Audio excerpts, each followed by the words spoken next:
बंदी छोड़ सतगुरु रामपाल जी परमेश्वर जी की जय हो। भाई और बहनों, पुस्तक भोगेगा अपना किया रे, इस पर वीडियो बनाने की श्रृंखला जारी है। ये पुस्तक करोथा कांड को लेकर सतलोक आश्रम मैनेजमेंट हरियाणा ने अर्थात राष्ट्रीय समाज सेवा समिति के सदस्यों ने लिखी है। और इस पुस्तक को लिखने का तात्पर्य यह है कि बेवजह निर्दोष संत को और उसके भक्तों को सताने की आखिर क्या सज़ा मिलती है। आज हमारा इस पुस्तक पर यह तीसरे नंबर का वीडियो है।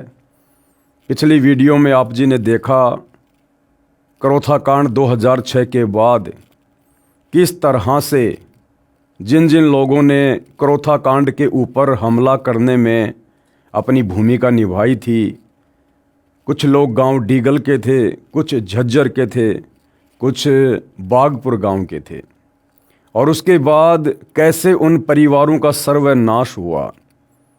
तो भाइयों और बहनों, इसी दिशा में अब हम आगे बढ़ते हैं। इस पुस्तक पर आज हमारा ये तीसरे नंबर का वीडियो है और इस पुस्तक पर वीडियो बनाने का हमारा मकसद है कि हम कुछ शिक्षा ग्रहण कर सकें और निकट भविष्य में किसी भी प्रकार की गलती करने से बचें। तो वीडियो की शुरुआत करें उससे पहले पूज्य गुरुदेव भगवान का जयकारा लगाते हैं। बंदी छोड़ सतगुरु रामपाल जी भगवान की जय हो।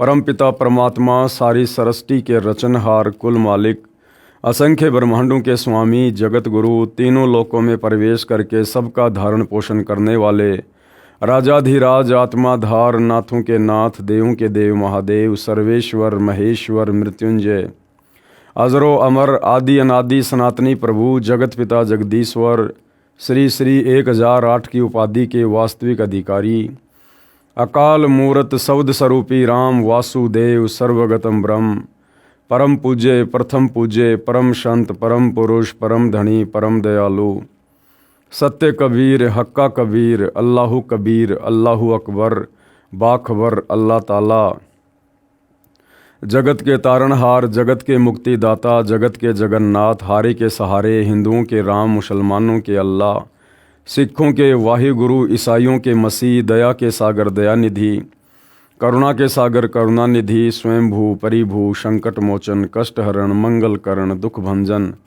अविगत कबीर, निर्विकार निर्विषम परमात्मा, अलय अलेख सतगुरु, आदि अनादि सतगुरु, असली मर्यादा पुरुषोत्तम, असली राम, असली कृष्ण, असली घनश्याम, असली मुरारी, राजाओं के राजा, महाराजाओं के महाराजा, शहंशाहों के शहंशाह, सम्राटों के सम्राट, भगवानों के भगवान, अल्लाहों के अल्लाह, प्रभुओं के प्रभु, मसीहाओं के मसीह, सच्चे वाहिगुरु, बाबाओं के बाबा, पीरों के पीर, सेठों के सेठ, जगत सेठ, सावड़सा सेठ, सर्वगुण संपन्न, अनंत कोटि कलाओं के स्वामी, अनंत कोटि ब्रह्मांड के नायक, योगियों में महायोगी, ध्यानियों में महाध्यानी, सिद्धों में परम सिद्ध, ज्ञानियों में तत्वज्ञानी, ब्रह्मज्ञानी, महाज्ञानी, परम ज्ञानी, सर्वश्रेष्ठ ज्ञानी, विज्ञानी, युवा कबीर, समर्थ कबीर, असमवात, अमित ओजा, सच्चे रहनुमा, करीम अल्लाह, सुभान अल्लाह, दुनिया के अंतिम पैगंबर,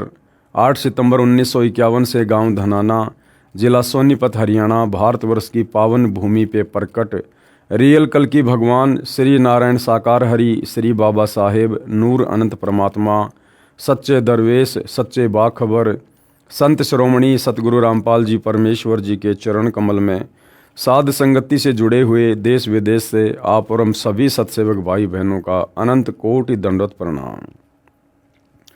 तो भाई और बहनों, पिछली वीडियो में हमने इस पुस्तक भोगेगा अपना किया रे, हमने पढ़ा कि किस प्रकार से करोथा कांड के समय कुछ गांव वालों ने आर्य समाजी जो आचार्य हैं उनके बहकावे में आकर सतगुरु रामपाल जी का विरोध किया, भक्तों के साथ में बदतमीजी की, सतगुरु रामपाल जी को बेवजह 21 महीने रोहतक की सुनारिया जेल में रहना पड़ा, भक्तों को भी व्यर्थ में यातनाएं सहन करनी पड़ी। और उसके बदले में किस प्रकार से आगे चलकर कर्म फल के तहत उन तमाम गांव वालों ने आने वाले समय में अपना सर्वनाश करवाया। किसी का बेटा अकाल मौत मरा, किसी की बेटी, किसी की पत्नी, तो स्वयं भुगत भुगत कर तड़फ तड़फ कर मरा। अब पुस्तक का लेखक कह रहा है कि भाई देखो, तमाम गांव वाले बुरे नहीं हैं, जिन जिन लोगों ने गलतियां की हैं उन्होंने सज़ा पाई है, लेकिन हमारा मकसद पूरे गांव को दोष देने का नहीं है। सतलोक आश्रम करोथा के आसपास गांव के सभी व्यक्ति बुरे नहीं। इस पुस्तक में ये जानकारी देकर हम किसी का अपमान नहीं करना चाहते, हम सतर्क करना चाहते हैं कि आप परमात्मा से डरो, शुभ कर्म करो। हम मानते हैं कि डिग्गल, करोथा तथा बागपुर तथा आसपास के गांव के सभी व्यक्ति बुरे नहीं हैं।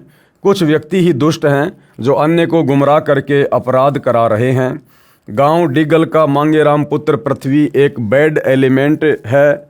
यह औरों को भिड़ाकर स्वयं पीछे खिसक जाता है।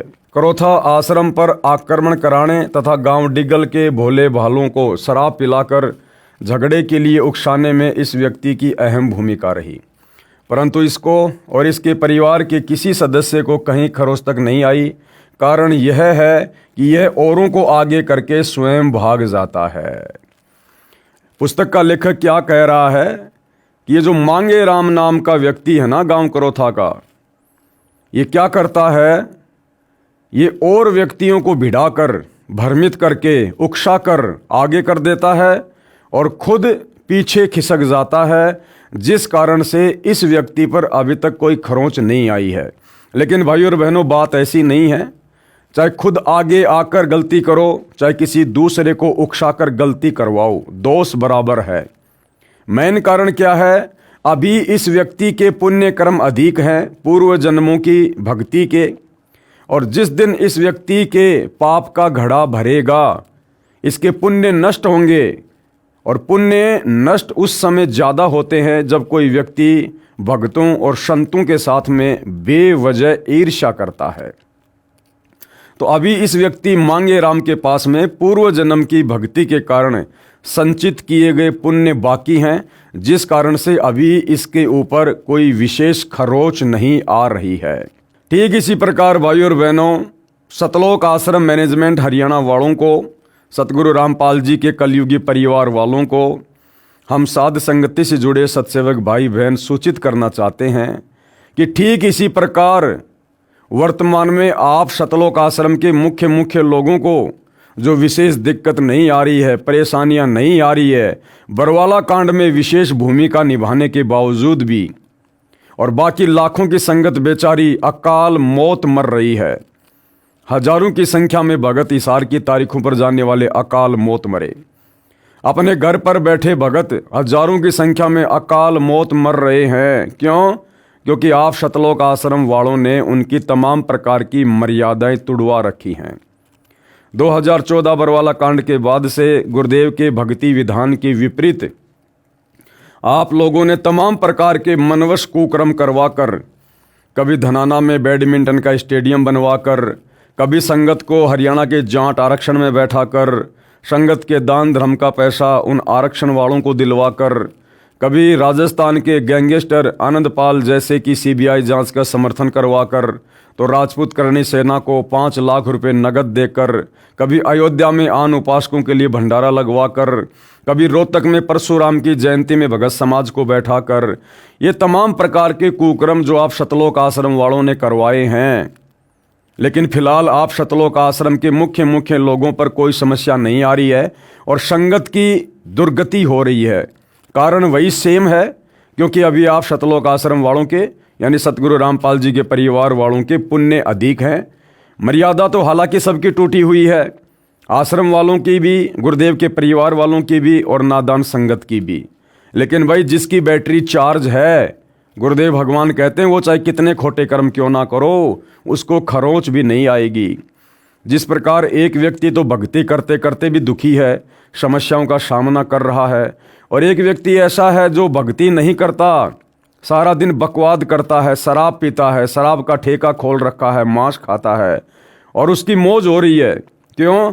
क्योंकि अभी उस व्यक्ति के पुण्य ज़्यादा हैं पूर्व जन्मों के, और जिस दिन उसके पाप कर्म उजागर होंगे, पुण्य समाप्त होंगे, फिर देखना उनकी दुर्गति कैसे होगी। तो सतलोक आश्रम मैनेजमेंट हरियाणा वाले, सतगुरु रामपाल जी के परिवार वाले जो वर्तमान में काल प्रेरणा से आप और हमें बड़े सुखी नज़र आ रहे हैं। सारे उल्टे कर्म करते करते भी ये लोग मौज मस्ती करते हुए नज़र आ रहे हैं। इन्हें लगता है कि हमारा तो बाढ़ भी वाक़ा नहीं हो रहा। लेकिन भाई और बहनों, जिस प्रकार से उस मांगे राम व्यक्ति के साथ में आगे जो बनेगी, जब उसके पाप कर्म उजागर होंगे, पुण्य खत्म होंगे, ठीक उसी प्रकार से आप लोग भी संत के भक्तों की मर्यादा तोड़वाने के दोषी बन चुके हैं। और इस दोष की आगे चल के आप भाई बहन क्या सज़ा भुगतेंगे, ये परमात्मा का भक्ति विधान ही डिसाइड करेगा। तो क्या कहा जा रहा है, इस व्यक्ति की अहम भूमिका रही, परंतु इसको और इसके परिवार को किसी सदस्य को कहीं खरोच तक नहीं आई। कारण यह है कि यह औरों को आगे करके स्वयं भाग जाता है। प्रत्येक गांव से आश्रम की दूरी लगभग 2 किलोमीटर से अधिक है। डिगल गांव से 4 किलोमीटर दूर है। आप जी को आश्रम के संत तथा भक्तों से क्या परेशानी थी? किसी सिरफिरे व्यक्ति की बातों में आकर आप जी ने जुल्म किया, उसकी हानि उठा रहे हो। विवेक से कार्य करना चाहिए। जिन भाग्यवानों ने संत रामपाल जी महाराज के बताए भक्ति मार्ग को स्वीकार किया, उनको कितना लाभ हुआ, पढ़िए इसी पुस्तक के पेज नंबर 47 पर आगे।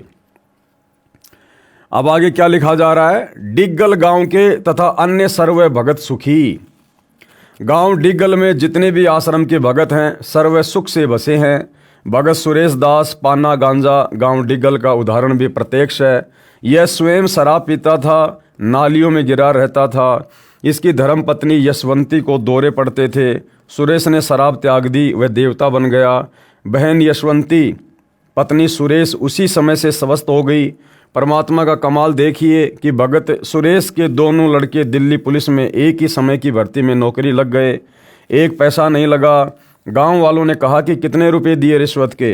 भगत ने कहा, मेरे पास पैसा देने को कहाँ है, हमारे सतगुरु रामपाल जी महाराज की कृपया से परमात्मा कबीर जी ने दया की है।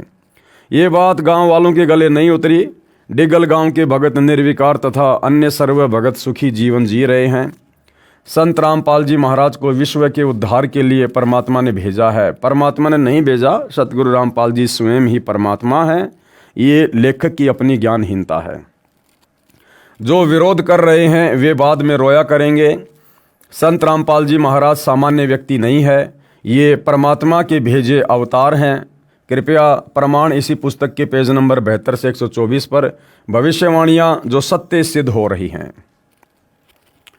आगे लेखक क्या लिखता है, करोथा गांव में किए का फल मिला। यानी जिस प्रकार से डिग्गल गांव वालों को संत सताने की सज़ा मिली, भगतों को सताने की सज़ा मिली, बागपुर गांव वालों को संत व भगत सताने की सज़ा मिली, उसी प्रकार करोथा गांव के लोगों को क्या दंड मिला।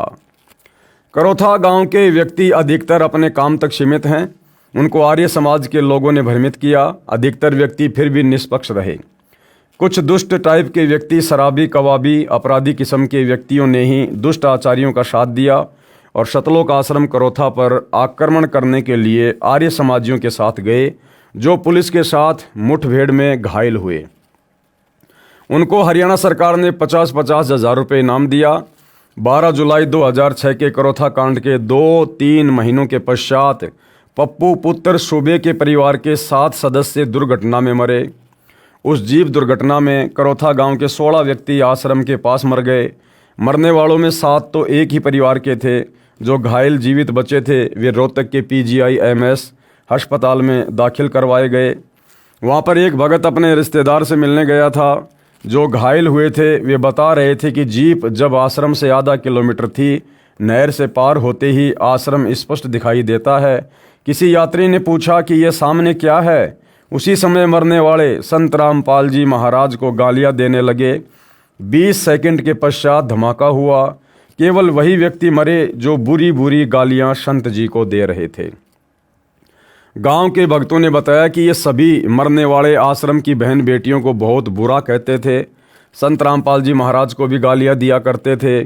उनकी मुँह कान यानी शोक व्यक्त करने हरियाणा का मुख्यमंत्री भूपेंद्र सिंह हुड्डा गया। इससे स्पष्ट है कि सब आपराधिक कर्म इसी का कराया हुआ है। किसका? भूपेंद्र सिंह हुड्डा का। सतलोक आश्रम वाले कह रहे हैं कि सारे के सारे ये कुकर्म, करोथा कांड, लोगों को उकसाना, आर्य समाजियों के माध्यम से आश्रम पर आक्रमण करवाना, ये सारे कर्म किसने करवाए? उस समय हरियाणा के तत्कालीन मुख्यमंत्री भूपेंद्र सिंह हुड्डा ने।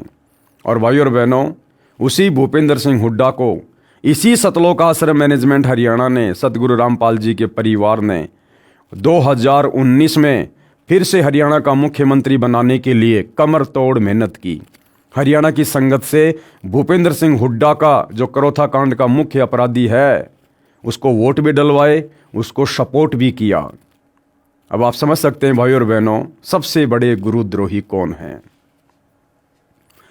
नहीं तो हरियाणा में एक एक परिवार के 10-10 सदस्य दुर्घटना में मरे हैं, किसी का शोक व्यक्त करने मुख्यमंत्री नहीं गया।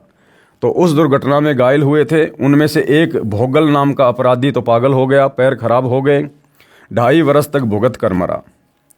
करोथा गांव का एक नसीन नाम का नाई भी आश्रम के संत तथा भक्तों को बहुत गालियां देता था, उसी दुर्घटना में टांग के चोट लगी, 2.5 वर्ष भुगत कर मरा।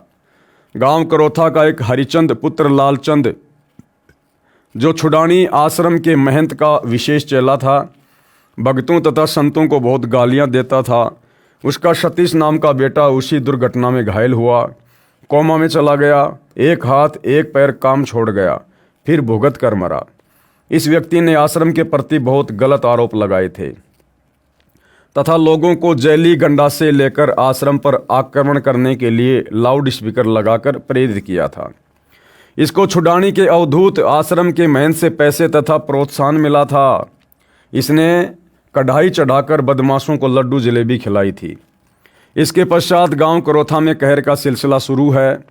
नंबर 1, राजेश उर्फ कचरा पुत्र सुबे नाम का करोथा गांव का व्यक्ति 12 जुलाई 2006 के करोथा कांड में आक्रमणकारी था। इस दुष्ट व्यक्ति ने दिल खोलकर पाप किया, आर्य समाजियों से रुपयों में बिक गया, गांव के भोले भाले नौजवानों को बहकाकर आश्रम पर आक्रमण करने गया था। आश्रम के भक्तों के घरों को आग लगाने के लिए करोथा के व्यक्तियों को उकसाया था और भी घने भक्तों को पेशी के दौरान रोहतक पीटा करता था। संत रामपाल दास जी महाराज तथा भक्तों पर सन 2006 में बनाए गए झूठे मुकदमों में झूठा गवाह भी था। क्या कह रहा है लेखक? लेखक कह रहा है कि इस व्यक्ति ने संत रामपाल जी के भक्तों को बहुत ज़्यादा मारने और पीटने के लिए लोगों को उकसाया। जब भगत तारीखों पर जाते थे उनको मारते थे, पीटते थे। और क्या किया था?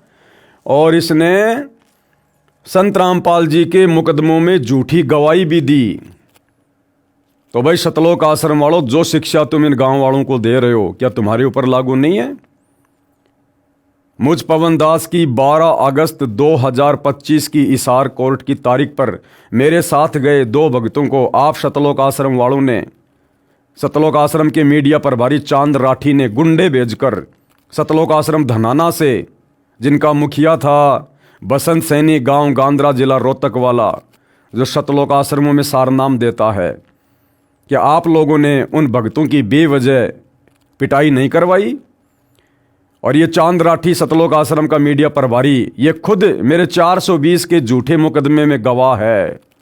इसने मेरे खिलाफ झूठी गवाही दे रखी है कि मैंने, पवन दास ने संत रामपाल जी के भक्तों से ठगी की है, भक्तों को पैसे लेकर लूटा है। क्या चांद राठी जी, आपने झूठा मुकदमा सतगुरु रामपाल जी से मेरे ऊपर नहीं करवा रखा? क्या आपने झूठा मुकदमा धार्मिक भावना भड़काने का झज्जर के बहादुरगढ़ में मेरे ऊपर नहीं लगवा रखा? क्या आपने झूठा मुकदमा मेरे ऊपर सोनीपत के बड़ौदा थाने में नहीं लगवा रखा? तो आने वाले समय में आपको क्या कर्मदंड भोगना पड़ेगा, उस पर भी थोड़ा बैठकर विचार कर लेना। इस अपराधी ने अपने साथ अपने बाप को बेमौत मरवाया। ये सतलोक आश्रम वाले भी बहुत सारे भक्तों को उल्टे कर्म करवाकर बेमौत मरवा रहे हैं और आगे भी मरवाएंगे अगर संगत नहीं संभली तो।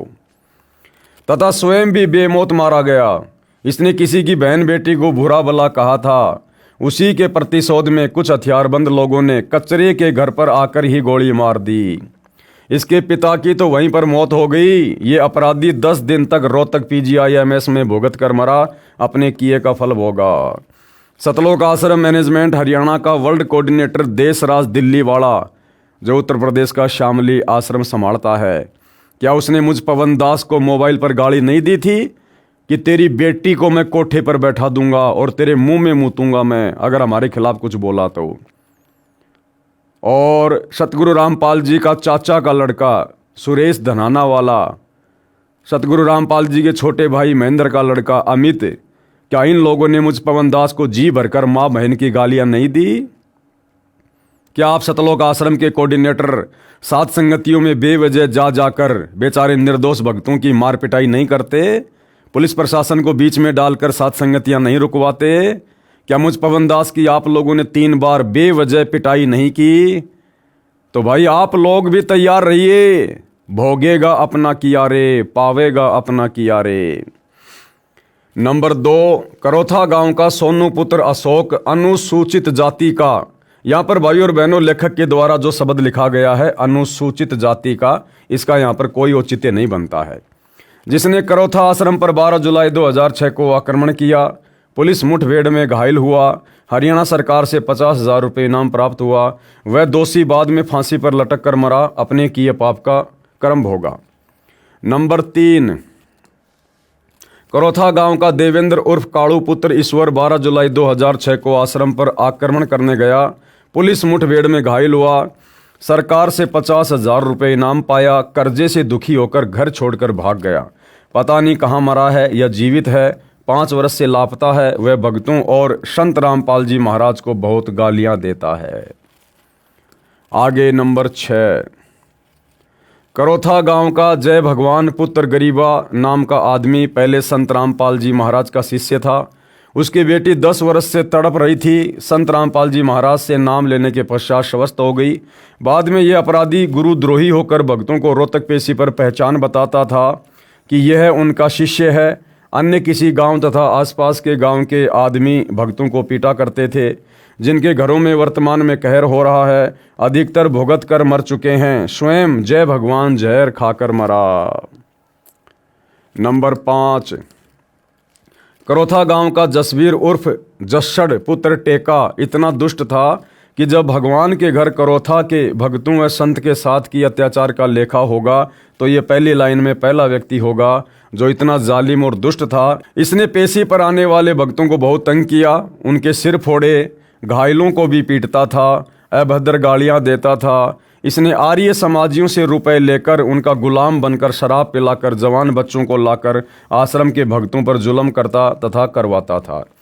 इस दुष्ट का जब अंत आया तो इसने गांव करोथा के ही एक परिवार की लड़की पर गलत नज़र की, जिस कारण से ये लड़की के परिवार वालों ने अपने घर बुलाकर उस दुष्ट जसवीर की गुदा में डंडा ठोक दिया। और भाई 12 अगस्त 2025 मुझ पवन दास की तारीख पर चांद राठी के कहने पर बसंत सैनी जो 10-12 गुंडे लेकर आया था मेरी पिटाई करने के लिए, और मेरे साथ गए 2 भक्तों को जमकर पीटा भी। साथ में ये बसंत सैनी भगत होने के बावजूद किराए से एक लड़की लेकर आया साथ में। उस लड़की के माध्यम से हमारे ऊपर झूठा मुकदमा लगवाना इसका मकसद था। तो भाई अगर उस गांव वाले की गुदा में डंडा घुसा और फिर उसकी दुर्गति से मौत हुई तो भाई बसंत सैनी और चांद राठी जो आप लोग मुख्य भूमिका निभा रहे हो भक्तों को परेशान करने में, तुम्हारे क्या घुसेगा क्या निकलेगा आने वाले समय में, ये परमात्मा का विधान तय करेगा।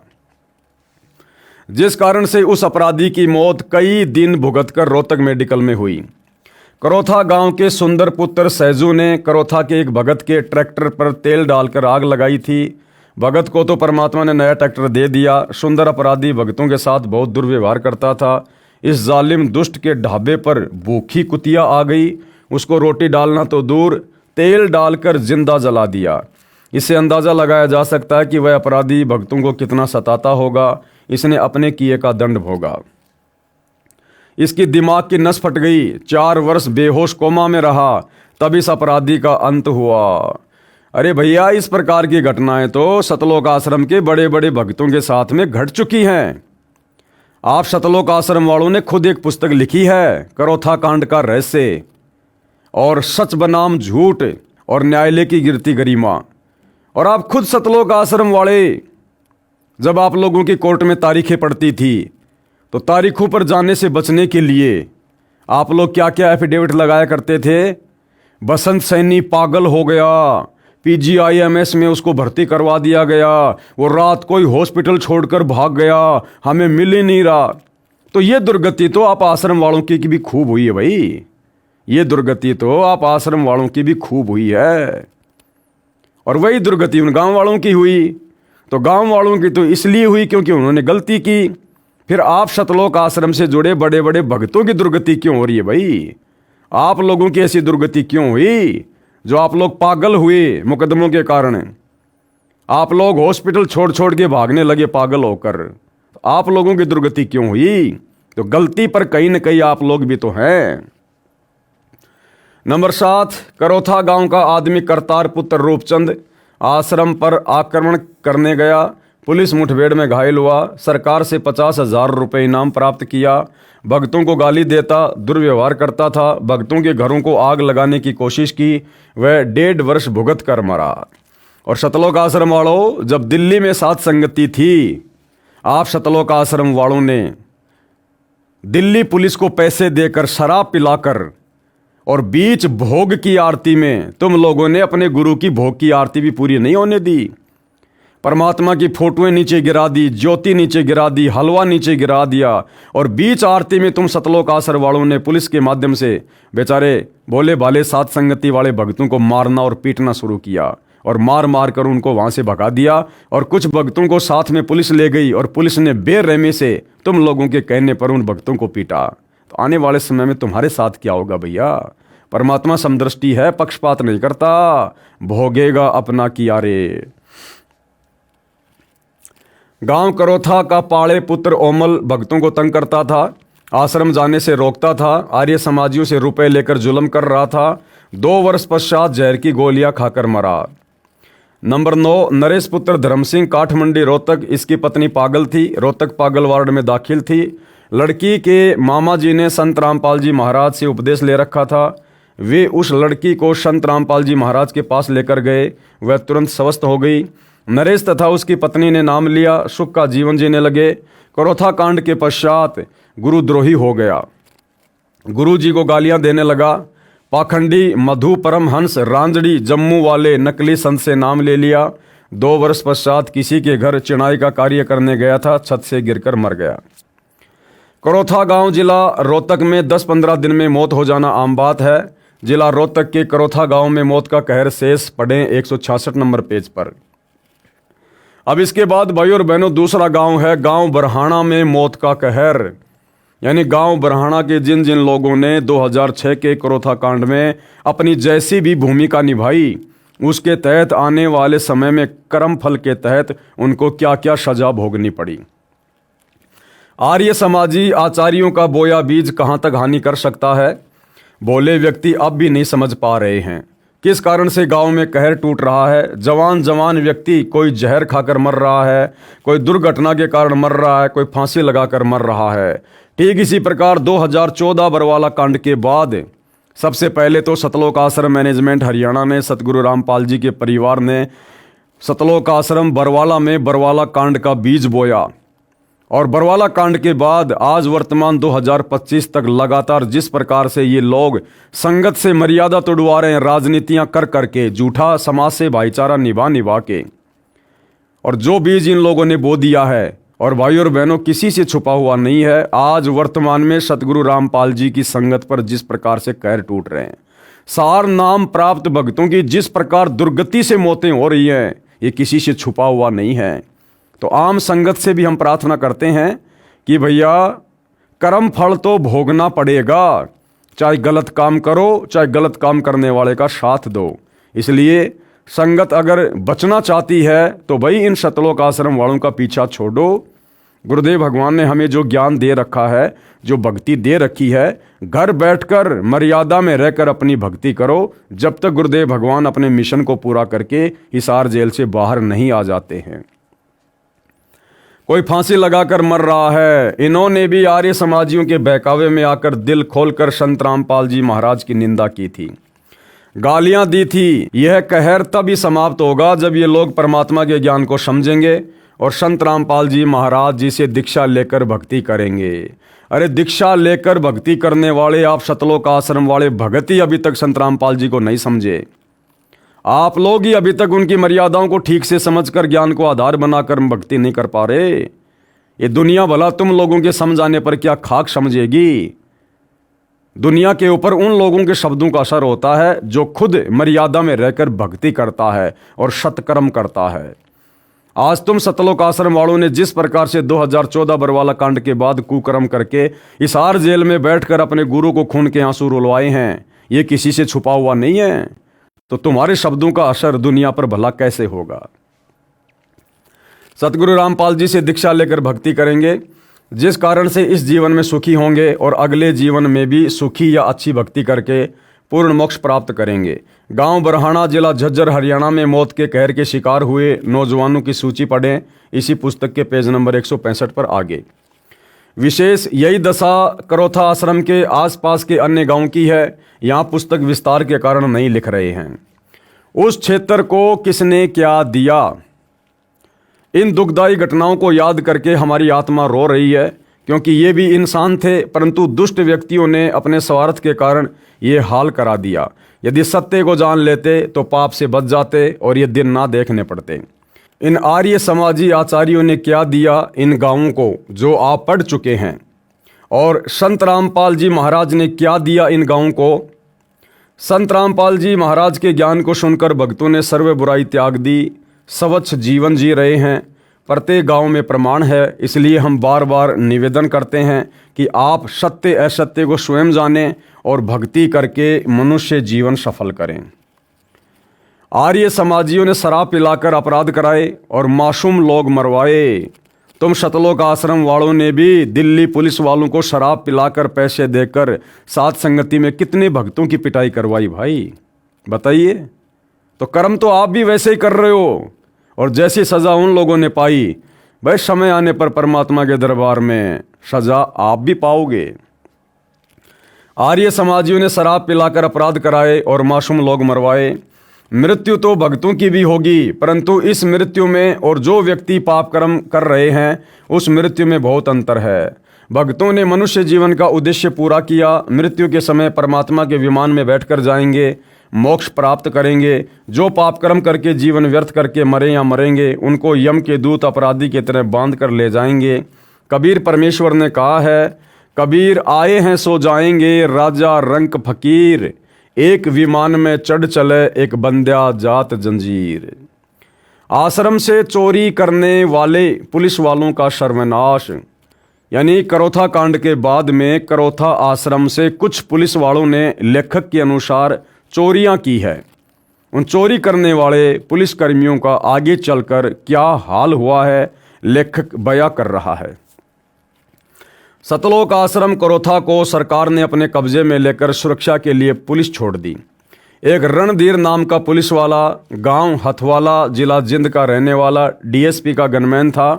डीएसपी आश्रम के सर्वे एसी तथा अन्य कीमती सामान ले गया। उस कार्य में रणधीर ने पूरा सहयोग दिया था तथा रणधीर स्वयं एक ट्रक लोहे के सामान का भरकर ले गया। उसका एक मित्र पुलिस वाला था जिसके परिवार ने संत रामपाल जी महाराज से उपदेश ले रखा था।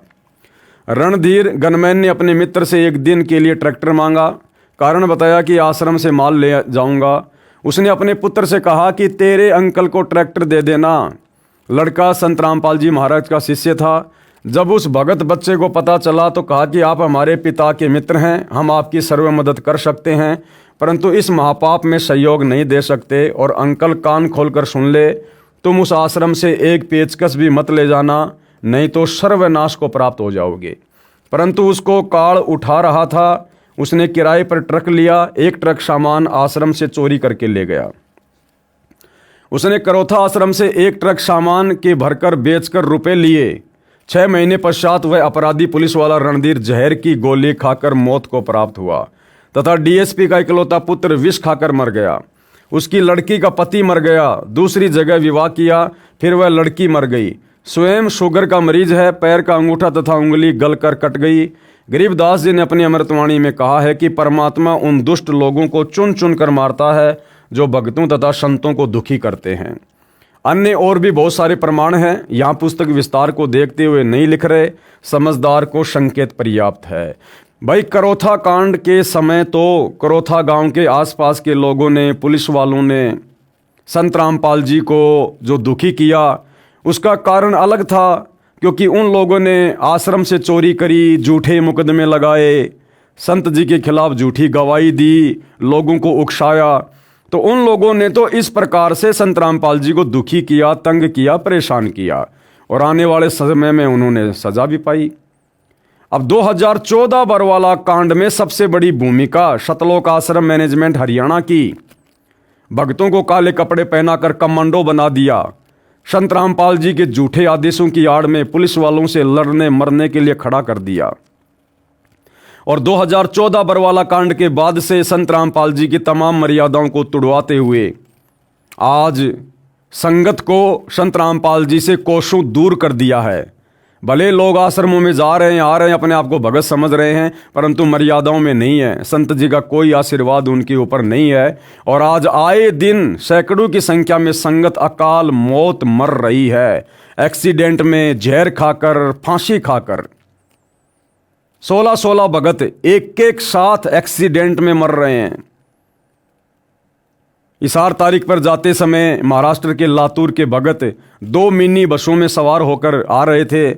राजस्थान के नागौर में सुबह रोड पर एक सांड सामने आ जाने से दोनों बसें एक्सीडेंट हुई, और 13 भक्तों की जो हिसार की तारीख पर संत रामपाल जी के दर्शनों के लिए जा रहे थे, उनकी ऑन द स्पॉट अकाल मौत हुई, दर्दनाक मौत। कोई ट्रेन के नीचे आकर कट रहा है। एक नेपाल की बिंदिया हिसार में संत रामपाल जी के दर्शनों के लिए आई, हिसार के मटका चौक पर उसको फांसी लगा दी गई। कितने भगत हैं जो रास्ते में आते जाते समय अपनी गाड़ियों से एक्सीडेंट हो रहे हैं। कितनी माता बहनें हैं आते जाते समय अपने घर नहीं पहुंच पा रही। तो भाई इन तमाम कुकर्मों के लिए जिम्मेदार कौन है?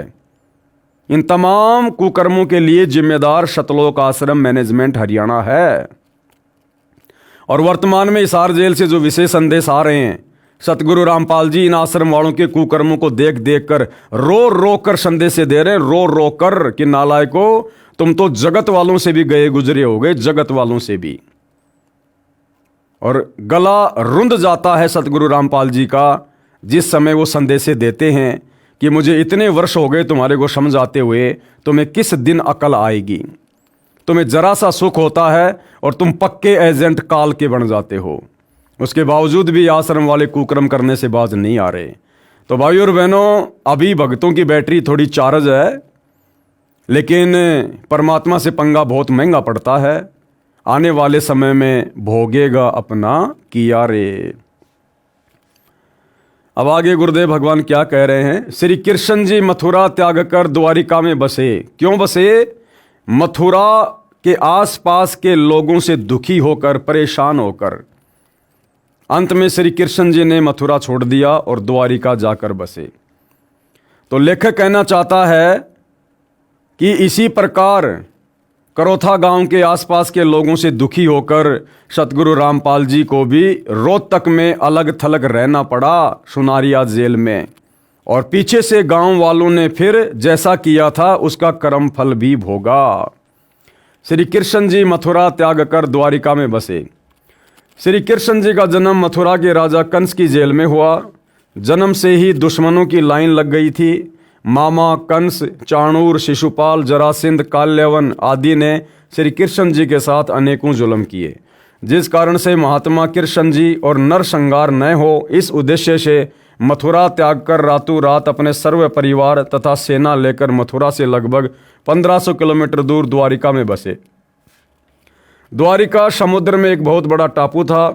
श्री कृष्ण जी किसी को मारने के लिए नहीं जन्मे थे, वे जीव का उद्धार करना चाहते थे। भैया श्री कृष्ण जी के पास में कौन सा उद्धार करने की जड़ी बूटी थी?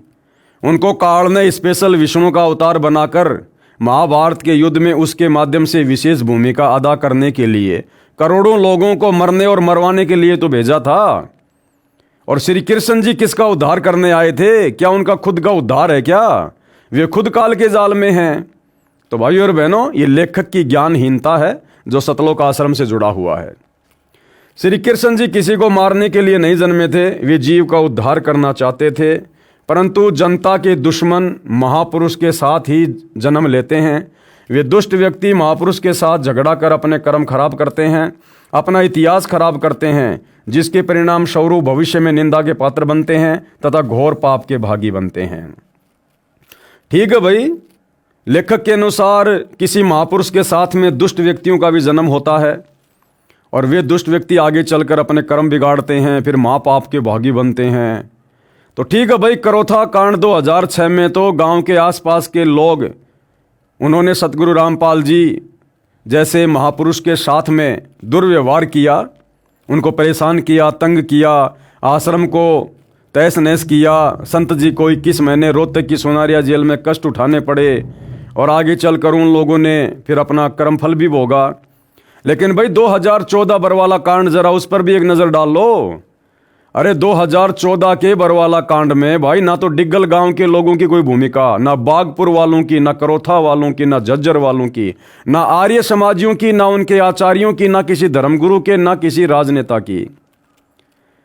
2014 करोथा कांड में तो सीधी सीधी भूमिका सतगुरु रामपाल जी के परिवार की और आश्रम में रहने वाले परमानेंट सेवादारों की, बड़े बड़े भक्तों की। तो भैया आने वाले समय में आप लोगों के साथ में फिर क्या होगा? क्या आप उन दुष्ट लोगों की श्रेणी में नहीं है जिन्होंने महापुरुष के साथ साथ में जन्म लिया है? और ये बात भाई और बहनों दास आपको बहुत बार क्लियर कर चुका है कि ये काल, ये भी कोई छोटी मोटी शक्ति नहीं है। ये परमात्मा के आसपास ही अपने दूतों को पैदा करता है, जन्म देता है, चाहे उस कुल में, उस परिवार में उनके भाई के रूप में, चाहे बेटा बेटी के रूप में, चाहे रिश्तेदारों के रूप में। जब परमात्मा ने 650 साल पहले अपने मार्ग को चलाया तो काल ने कमाल नाम के लड़के को भेज दिया और वही कमाल आगे चलकर गुरुद्रोही हुआ, जिसको सतगुरु ने अपने बच्चे की तरह पाला पोसा, अपने साथ में रखा। फिर परमात्मा कबीर जी ने धर्मदास जी के माध्यम से अपने मार्ग को आगे बढ़ाने की सोची तो काल ने पहले ही धर्मदास के परिवार में उसके पुत्र नारायण दास के रूप में अपना मृत्युअंधा नाम का दूत भेज दिया था।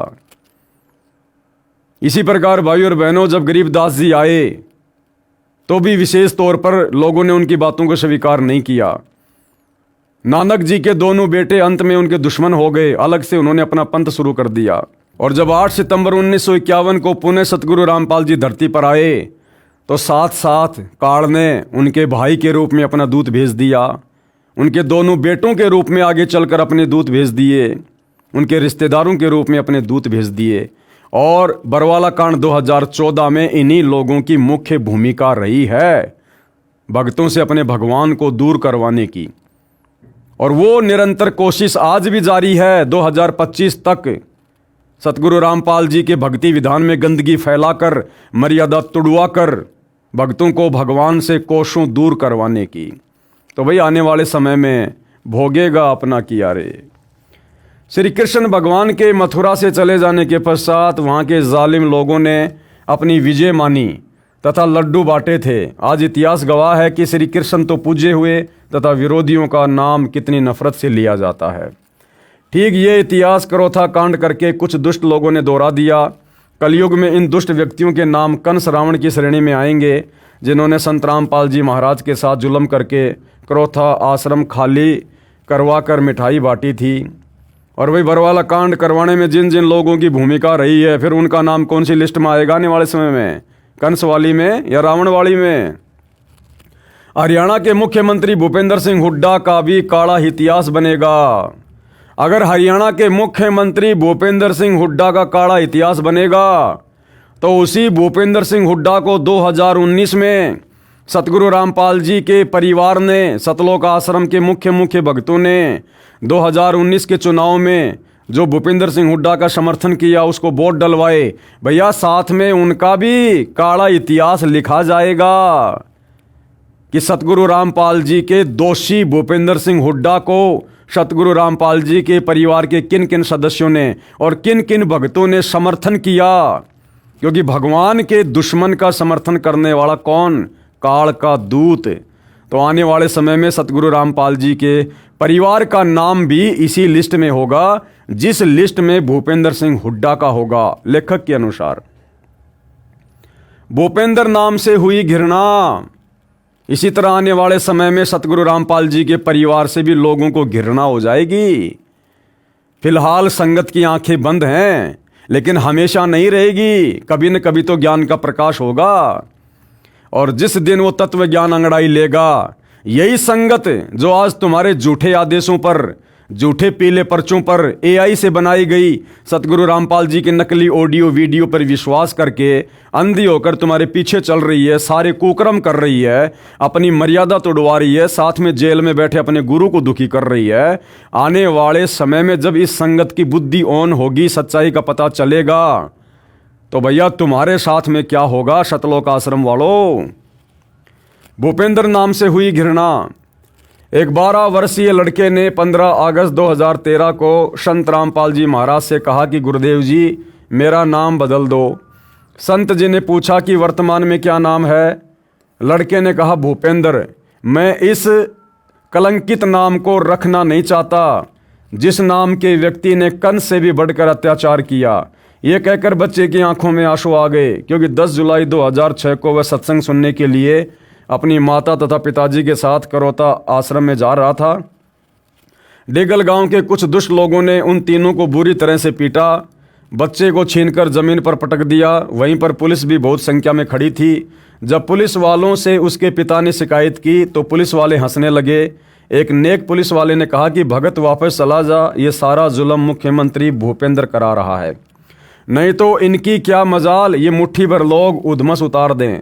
जुल्म कर रहे हैं, हमारी आत्मा भी रो रही है।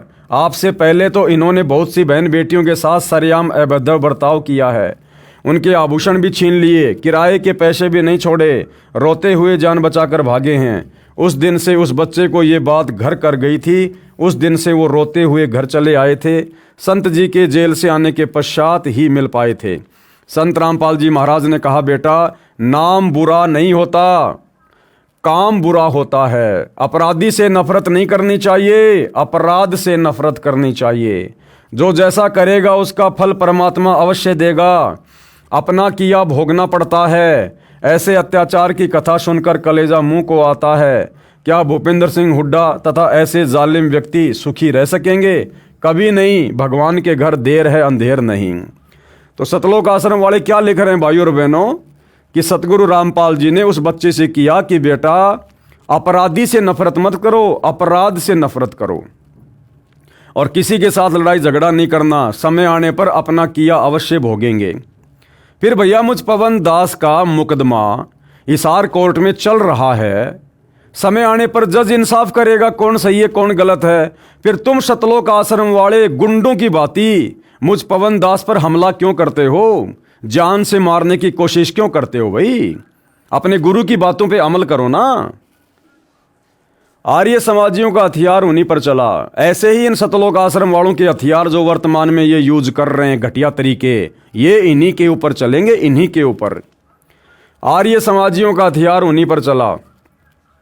12 मई 2013 को फिर से जुल्म किया गया। परमात्मा ने ऐसी माया फेरी जो मुख्यमंत्री भूपेंद्र सिंह आर्य समाजी अपने ग्रुप के व्यक्तियों आचार्यों को पूरा सहयोग देकर आश्रम के अनुयायियों को परेशान किया करता था। उसी का सुदर्शन चक्कर उसी पर चल गया। 18 फरवरी 2013 को श्री भूपेंद्र सिंह हुड्डा मुख्यमंत्री हरियाणा को पता चला कि सर्वोच्च न्यायालय ने करोथा आश्रम ट्रस्ट को सौंपने के आदेश दे दिए। उसके पश्चात अपने साजंदों आचार्यों को फिर से तैयार किया। गौशाला घड़ोली जिला जिंद के नाम 2.5 करोड़ रुपए की ग्रांट दी। उस ग्रांट को देने का उद्देश्य था कि किराए पर बदमाश लाए जाएं, क्योंकि आसपास के व्यक्ति समझ गए थे कि संत रामपाल जी महाराज व उनके भगत बुरे नहीं हैं, इसलिए इनको आसपास की जनता का सहयोग नहीं मिल रहा था। अपने षड्यंत्र के अनुसार 12 मई 2013 को करोथा आश्रम पर आक्रमण करने की योजना बनाई। 7 अप्रैल 2013 को आश्रम ट्रस्ट को मिला। 9 अप्रैल 2013 को आर्य समाजियों ने आक्रमण कर दिया। स्थानीय जनता ने उनका कोई सहयोग उस पाप में नहीं दिया। उस दिन अगली योजना बनाकर आने का कहकर चले गए। जिस कारण से बदमाशों को किराए पर लाए 12 मई 2013 को करोथा आश्रम में उपस्थित भक्तों को मारने के लिए करोथा गांव में इकट्ठे हुए बदमाश भी उनके साथ थे। दूसरी ओर आश्रम करोथा के ट्रस्टी ने माननीय हाई कोर्ट चंडीगढ़ में सुरक्षा की अर्जी लगाई।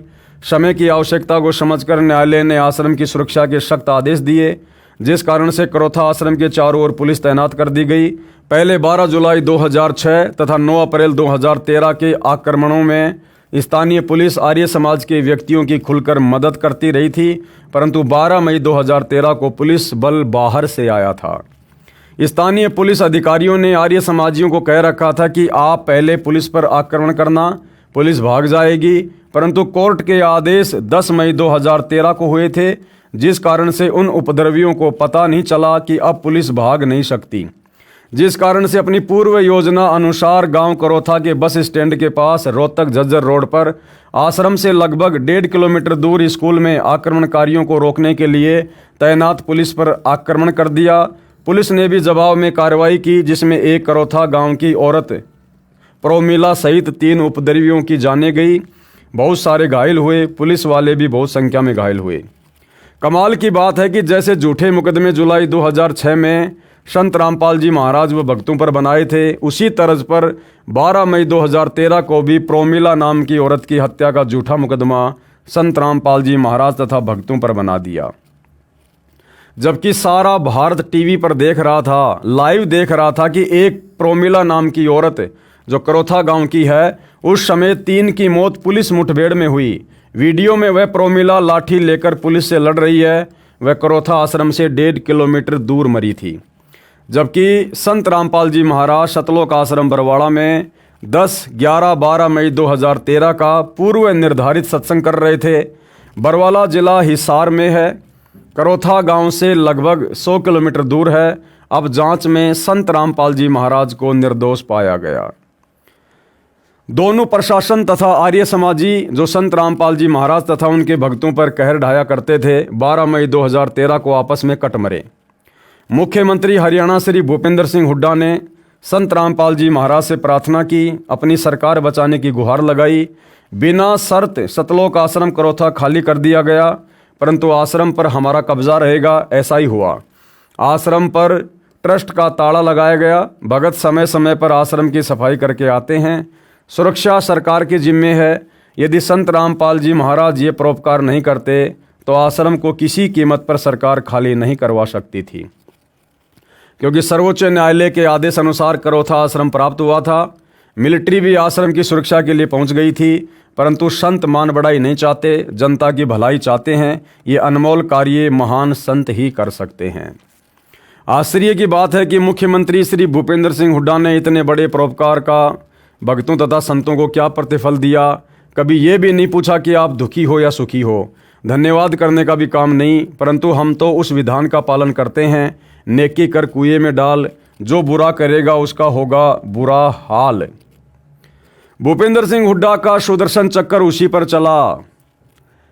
एक बार दुर्वासा ऋषि ने निर्दोष भगत अम्बरीश को मारने के लिए सुदर्शन चक्कर छोड़ा था। भगत अम्बरीश के चरण छूकर सुदर्शन चक्कर दुर्वासा ऋषि को मारने के लिए चल पड़ा। दुर्वासा ऋषि भागकर भगवान विष्णु जी के पास गया, परंतु विष्णु जी ने कहा कि तेरी जान अम्बरीश ही बख्श सकता है। उसी से समायाचना कर दुर्वासा ऋषि ने वापस आकर भगत अम्बरीश के चरण पकड़कर अपनी गलती का एहसास किया, समायाचना की। तब वह सुदर्शन चक्र शांत हुआ तथा दुर्वासा ऋषि की जान बची। इसी प्रकार 12 मई 2013 को मुख्यमंत्री भूपेंद्र सिंह अपनी देख रेख में सर्वे ऑपरेशन करा रहा था। जब देखा कि मेरे ही दोनों दायां बायां हाथ आर्य समाजी तथा पुलिस आपस में लड़ मरे तथा विरोधी पार्टियों के व्यक्तियों ने आर्य समाजियों का साथ दे दिया, भूपेंद्र की सरकार एक टांग पर खड़ी हो गई। तब मुख्यमंत्री हेलीकॉप्टर में बैठकर युद्ध को देखता हुआ यूपीए अध्यक्ष सोनिया के पास दिल्ली गया। सोनिया जी ने उसे गृह मंत्री भारत सरकार के पास भेज दिया। गृह मंत्री ने कहा कि संत रामपाल जी से समायाचना कर, तभी तेरी सरकार बच सकती है। तब 13 मई 2013 को मध्यस्थ के माध्यम से यह सर्व कार्य सरल हुआ। अरे भैया, उदाहरण दे रहे हो राजा अम्बरीश का और दुर्वासा का, तो भैया दुर्वासा ऋषि तो अपनी जान बचाने के लिए डायरेक्ट राजा अम्बरीश के चरणों में गया था और पैर पकड़कर माफी मांगी थी। फिर तुम सतलोक आश्रम वालों ने भूपेंद्र सिंह हुड्डा की बात किसी मीडिएटर के माध्यम से क्यों सॉल्व की भाई? अगर उसने जुल्म किया था तो डायरेक्ट उसको संत रामपाल जी के चरणों में जाने देते। लेकिन भूपेंद्र सिंह हुड्डा को फिर भी अपनी गलती का एहसास नहीं था और वो संत रामपाल जी के चरण में पड़ना, माफी मांगना अपनी बेइज्जती मानता था। लेकिन ये सतलोक आश्रम वाले बीच में जो मीडिएटर हैं, जो मध्यस्थ हैं, ये हैं मान बढ़ाई के भूखे, और इन लोगों ने बीच में ही मामला रफा दफा कर दिया।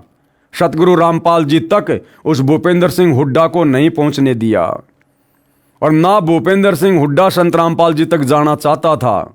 लेकिन बीच में मान बढ़ाई के भूखे सतलोक आश्रम वाले, इन्होंने किसी मीडिएटर के माध्यम से मामले को रफा दफा करवा दिया। भूपेंद्र सिंह हुड्डा की 1.5 वर्ष की ताजपोशी भी महान संत सतगुरु रामपाल जी महाराज ने प्रदान की। विरोधी तो वही भूमिका कर रहे हैं जो मथुरा के दुष्ट लोग श्री कृष्ण जी के साथ किया करते थे।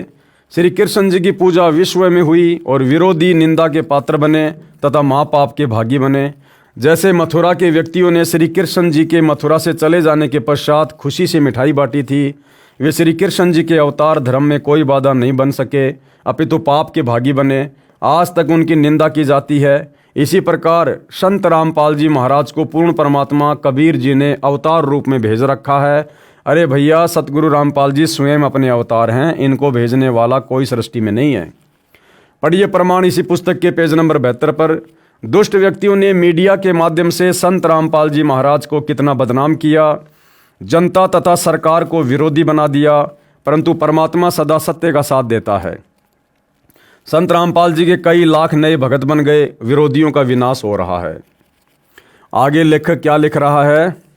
हरियाणा की जनता के साथ आर्य समाज के आचार्यों ने अपने स्वार्थवश बहुत बड़ा धोखा किया है। सतलोक आश्रम करोथा में सत्संग सुनकर हरियाणा के व्यक्ति संत रामपाल जी महाराज से दीक्षा लेकर सर्व बुराई त्याग कर निर्मल तथा सुखी जीवन जी रहे हैं। झूठी अफवाहें फैलाकर संत जी को बदनाम करके हरियाणा की जनता में घृणा का विष घोल दिया। झूठी अफवाहें फैलाकर, और बरवाला कांड 2014 में तमाम प्रकार की झूठी अफवाहें किसने फैलाई भाई? खुद सतलोक आश्रम के भक्तों ने, संत रामपाल जी के भाई ने, संत रामपाल जी के परिवार ने, सतलोक आश्रम मैनेजमेंट ने। और क्या क्या झूठी अफवाह फैलाई कि संत रामपाल जी भयंकर रूप से बीमार हैं, उनसे उठा भी नहीं जाता है, संत रामपाल जी को हार्ट की प्रॉब्लम है, संत रामपाल जी ढंग से देख भी नहीं सकते।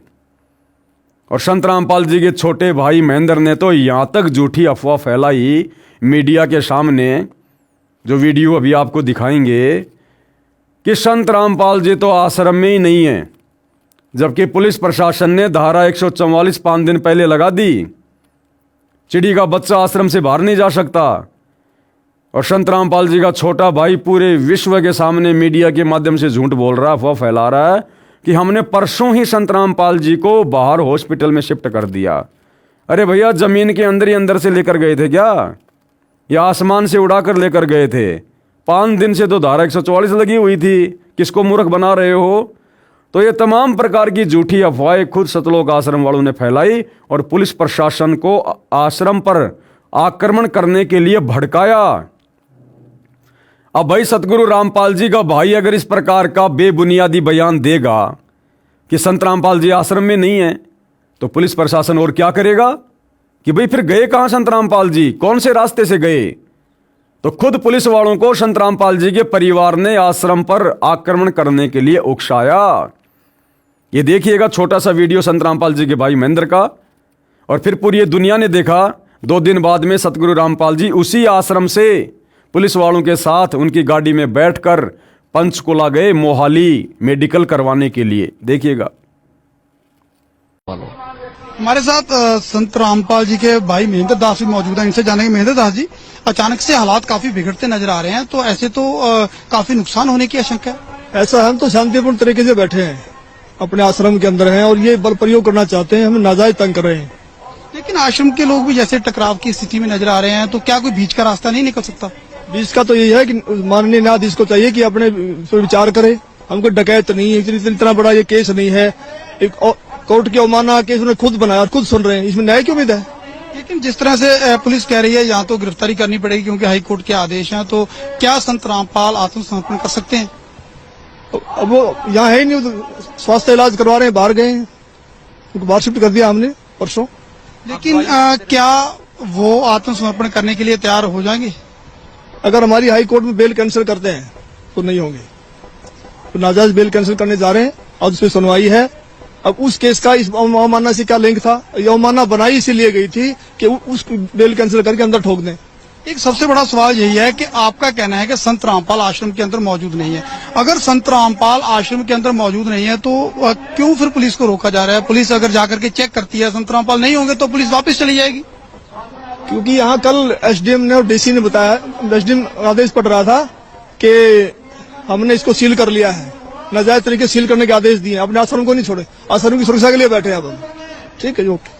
तो ये थे महेंद्र दास, संत रामपाल के भाई हैं और जो आश्रम के प्रवक्ता राज कपूर ने हमसे बात की। इनका कहना है कि आश्रम के लोग किसी भी हाल में पीछे नहीं हटेंगे, यानी कि अगर पुलिस आगे जाएगी तो इनका कहना है कि यह लोग अपनी जान तक देने के लिए तैयार हैं। यानी कि सीधा सीधा कह सकते हैं कि टकराव की स्थिति यहाँ पर पैदा हो चुकी है।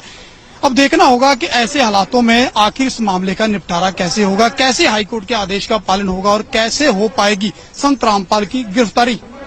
कैमरामैन सुमित क्लियर के साथ नृपेंद्र सिंह ब्राड, एबीपी न्यूज, बरवाला, हिसार। तो भाई और बहनों, करोथा कांड में जिस प्रकार से गांव वालों ने, आर्य समाजियों ने और सरकार ने जो भूमिका निभाई थी, वो सेम टू सेम भूमिका 2014 के करोथा कांड में सतगुरु रामपाल जी के परिवार ने, उनके दोनों बेटों ने, उनके भाई ने, उनके रिश्तेदारों ने और इन तमाम कोऑर्डिनेटरों ने निभाई है। झूठी अफवाहें फैलाकर संत जी को बदनाम करके हरियाणा की जनता में घृणा का विष घोल दिया, जिस कारण से हरियाणा की जनता संत रामपाल जी महाराज से घृणा करने लगी और आश्रम में जाना बंद कर दिया। अनमोल अवसर चूक रहे हैं। ये आचार्य यही चाहते हैं कि किसी तरह जनता संत रामपाल जी महाराज का सत्संग सुनना बंद कर दे, और वही कार्य बरवाला कांड में सतलोक आश्रम वालों ने किया कि लोग संत रामपाल जी का सत्संग ही सुनना बंद कर दें। संत रामपाल जी के विषय में ये आश्रम वाले प्रचार करते हैं कि हमारे गुरुजी कैंसर क्या, चाहे कैंसर का बाप क्यों ना हो, एक बार हमारे गुरुजी से नाम ले लो, छूमंतर हो जाएगा। हमारे गुरुजी मुर्दों को भी जिंदा कर देते हैं, मुर्दों को भी। ऐसी ऐसी बातें ये लोग ज्ञान प्रचार के माध्यम से, पुस्तक प्रचार के माध्यम से समाज में फैला रहे हैं। और बरवाला कांड में इन्हीं लोगों ने मीडिया के सामने दुनिया को यह भी संदेशा दिया कि आज की तारीख में हिंदुस्तान में संत रामपाल जी से बड़ा रोगी, बीमार आदमी दूसरा कोई नहीं है। एक छोटा सा वीडियो आपको दिखा देता हूं। उस समय सतलोक आश्रम के मीडिया प्रभारी राज कपूर का, जिसने साफ साफ मीडिया को कहा कि संत रामपाल जी की हालत बेड से उठने की भी नहीं है। डॉक्टरों ने सख्त मना कर रखा है, हार्ट के पेशेंट हैं, दिखाई भी ढंग से नहीं देता है संत रामपाल जी को। तो दुनिया ने वो वीडियो देखे मीडिया के माध्यम से। अब दुनिया इन बातों को सुनकर संत रामपाल जी का मजाक उड़ाएगी या उनके सत्संग सुनेगी कि एक तरफ तो यही भगत कहा करते थे कि हमारे गुरुजी कैंसर क्या, कैंसर के बाप को समाप्त कर देंगे, हमारे गुरुजी मुर्दे को जिंदा कर देते हैं, और आज इनके गुरु की ऐसी हालत हो रही है, खुद ये भगत कह रहे हैं। तो गुरु झूठा या भगत झूठा? और इस प्रकार से लोग संत रामपाल जी की निंदा करने लगे, उनको झूठा कहकर उन पर व्यंग करने लगे। देखिए छोटा सा वीडियो। संत रामपाल जी महाराज के खिलाफ प्रशासन ने यदि कानून की आड़ लेके, न्यायालय का भय दिखा के यदि कोई उन्हें फंसाने का प्रयास किया, उन्हें गिरफ्तार करने का बीमारी की हालत में प्रयास किया, तो हम अपनी जान देकर उसका विरोध करेंगे। और उसके बावजूद यदि संत रामपाल जी महाराज भी इस हालात में खुद न्यायालय जाना चाहें तो संत रामपाल जी महाराज को भी हमारी 1 लाख लोगों की लाशों के ऊपर से गुजरना पड़ेगा। ये आज हमने निर्णय लिया है सर। इसलिए किसी भी सूरत में 17 तारीख तो क्या, उससे आगे भी हम संत रामपाल जी महाराज को किसी भी झूठे मुकदमे में न्यायालय में उपस्थित नहीं होने देंगे जब तक हम जिंदा हैं। 1 लाख लोग, ये 25 लाख भारत के अन्य हिस्सों में रहते हैं, वो सब के सब मरना पसंद करेंगे अन्याय को सहन करने के बजाय। तो भाई और बहनों, बताओ, जो भूमिका करोथा कांड के समय करोथा गांव वालों ने, आसपास के गांव वालों ने निभाई, प्रशासन ने निभाई, क्या वही की वही भूमिका 2014 बरवाला कांड में सतलोक आश्रम के भक्तों ने, सतगुरु रामपाल जी के परिवार ने नहीं निभाई? आप जियों की आंखों के सामने है। ये आचार्य यही चाहते थे कि किसी तरह जनता संत रामपाल जी महाराज का सत्संग सुनना बंद कर दे, जिससे महर्षि दयानंद के अज्ञान का पर्दाफाश न हो सके। परंतु दुष्ट आचार्यों ने 12 मई 2013 को जो पुनः आश्रम पर आक्रमण करके जनता के सामने स्पष्ट कर दिया कि कौन अच्छा है कौन बुरा है। अब हरियाणा के व्यक्ति भी दीक्षा लेकर अपना कल्याण करवा रहे हैं। दूर देश से आने वाले श्रद्धालुओं की तो गिनती ही नहीं है। 11 से 13 जून 2014 को कबीर परमेश्वर जी के प्रगट दिवस पर लगभग 1.5 लाख भगत सत्संग सुनने पहुंचे। 12 एकड़ जमीन में सतलोक आश्रम बरवाड़ा बना है। इसके अतिरिक्त 6 एकड़ जमीन 4 दिन के लिए उधार ली गई। तब संगत को बैठाया। दूसरी ओर विरोधियों का नाश हो रहा है। वो तो भैया समय आने पर अपना कर्म फल सभी भोगते हैं। आप लोग भी जो 2014 बरवाला कांड के दोषी हैं और 2014 से वर्तमान समय तक सतगुरु रामपाल जी की गैर हाजिरी में संगत की मर्यादा तुड़वा कर आप लोग जो और दोषी बन रहे हो, भाई समय आने पर कर्म फल तो आपने भी भोगने पड़ेंगे। आर्य समाजी आचार्यों के पाप का घड़ा भर गया। दयानंद मठ रोहतक पर नाजायज कब्जा किए बैठे आर्य समाजी आचार्यों के 2 गुट बन गए, एक दूसरे से लड़ रहे हैं। पुलिस ने बलदेव गुट की दयानंद मठ के अंदर ही अच्छी पिटाई की, क्योंकि 12 मई 2013 को इन्होंने पुलिस को बेरहमी से मारा था। इसी कारण से पुलिस पहले से ही खपा थी। उस दिन भी इन्होंने पुलिस पर पत्थर मारे थे। आर्य समाजी डर के मारे वृक्षों पर चढ़ गए, वहां से उतार कर पीटे। प्रत्यक्ष दृष्टा ने यह भी बताया कि आचार्य ब्रह्मानंद गाड़ी में घुस गया, वहां से डंडे की खोद मार मार कर पुलिस ने गाड़ी से निकाल कर पीटा। इस प्रकार इन दुष्ट व्यक्तियों पर परमात्मा का चक्कर चल पड़ा। इनकी उल्टी गिनती शुरू हो गई है। 80-85 वर्ष के बूढ़े आर्य समाजी आचार्य तथा शास्त्री की उपाधि वाले जनता को मरने मारने का पाठ पढ़ाते हैं, जबकि ऐसे वृद्ध तो बच्चों को झगड़ा करने से रोकते हैं। देखो, सतलोक आश्रम वाले शिक्षा दे रहे हैं उन ज्ञानहीन आर्य समाजी आचार्यों को कि आचार्यों ने तो जनता को अच्छा पाठ पढ़ाना चाहिए, और इन आचार्यों ने जनता के हाथों में डंडे देकर उनको लड़ना झगड़ना सिखाया। अरे भैया, 2014 के बरवाला कांड में क्या पाकिस्तान के लोगों ने आकर भोले भाले भक्तों को काले कपड़े पहनकर कमांडो बनाकर पुलिस वालों से लड़ने झगड़ने के लिए तैयार किया था? कौन थे वो लोग? कौन थी राष्ट्रीय समाज सेवा समिति? यही सतलोक आश्रम मैनेजमेंट हरियाणा वाले, सतगुरु रामपाल जी के परिवार वाले। इन्हीं लोगों ने काले कपड़े पहना कर बरवाला कांड के समय भक्तों को कमांडो बनाया, हाथों में हथियार पकड़ाए। एक छोटा सा वीडियो आपको दिखाता हूं भाइयों और बहनों। सतलोक आश्रम के एक अन्य मीडिया प्रभारी राहुल का, जो कि सतलोक आश्रम में जिस समय सतगुरु रामपाल जी सत्संग किया करते थे, वो सत्संगों को रिकॉर्ड करने की सेवा किया करता था। जो व्यक्ति वर्तमान में जमानत पर बाहर है, और इन आश्रम वालों ने जो सान न्यूज चैनल खोल रखा है उसमें रिपोर्टर है। इस व्यक्ति ने सरेआम बरवाला कांड के समय मीडिया के प्रश्नों का जवाब देते हुए कहा, जब मीडिया वालों ने कहा कि भैया ये इस प्रकार से जो तुमने कमांडो खड़े कर रखे हैं भक्तों को हाथों में हथियार देके, ये इस प्रकार से बीमार बाबा की तबीयत को कैसे ठीक करेंगे? अरे बाबा अगर बीमार है तो उसके लिए तो भक्तों ने हाथ जोड़ के भगवान से प्रार्थना करनी चाहिए, और भगत तो गुंडे बन के खड़े हुए हैं यहां पर। तो वो व्यक्ति राहुल कहता है कि ये जितने भी व्यक्ति हैं जो डंडे लेकर खड़े हैं काले कपड़े पहनकर, ये संत रामपाल जी के भगत नहीं हैं, ये राष्ट्रीय समाज सेवा समिति के सदस्य हैं। अरे तो राष्ट्रीय समाज सेवा समिति कोई पाकिस्तान की थी क्या? तुम आश्रम वालों ने तो आश्रम के भक्तों को काले कपड़े पहना कर खड़ा किया था। 2010 में सतलोक आश्रम में सतगुरु रामपाल जी के दोनों बेटों ने, उनके भाई ने तो ये संगठन खड़ा किया था, और कह रहा कि ये जितने भी लोग हैं इनके हाथों में पहले भी हथियार नहीं थे, पहले भी इनके हाथों में डंडे थे। तो डंडे भक्तों के हाथों में शोभा देते हैं क्या? डंडा हथियार नहीं होता क्या? डंडा तुम्हारे सर पर मार दिया जाए तो वो काम नहीं करेगा क्या? और कह रहा है कि ये देखिए संत रामपाल जी के भगत नहीं है, ये राष्ट्रीय समाज सेवा समिति के सदस्य हैं। अरे भैया, जो संत रामपाल जी का भगत ही नहीं था, फिर ऐसे लोगों को तुमने कमांडो क्यों बनाया? ऐसे लोगों को तुमने कमांडो बनाकर क्यों वहां पर खड़ा किया? भाई विचार करने की बात है। ये सतलोक आश्रम वाले करौथा कांड के दोषियों को ये कहकर धिक्कार रहे हैं कि भाई आर्य समाजी आचार्यों ने किराए से गुंडे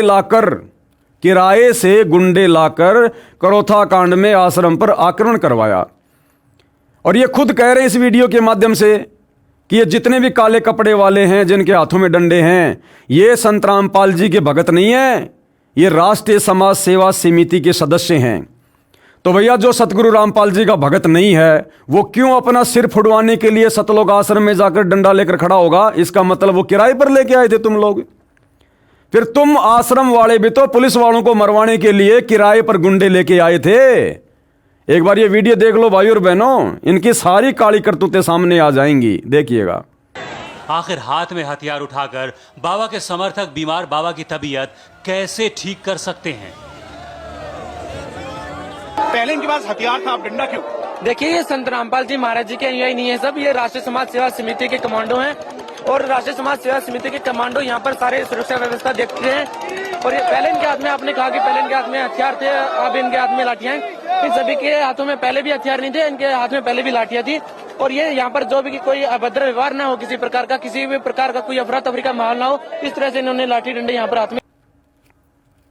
अब बताओ भाई और बहनों, उन आर्य समाजी आचार्यों में और 2014 बरवाला कांड के दोषी सतगुरु रामपाल जी के परिवार वालों में, इन सतलोक आश्रम के भक्तों में भला क्या अंतर है?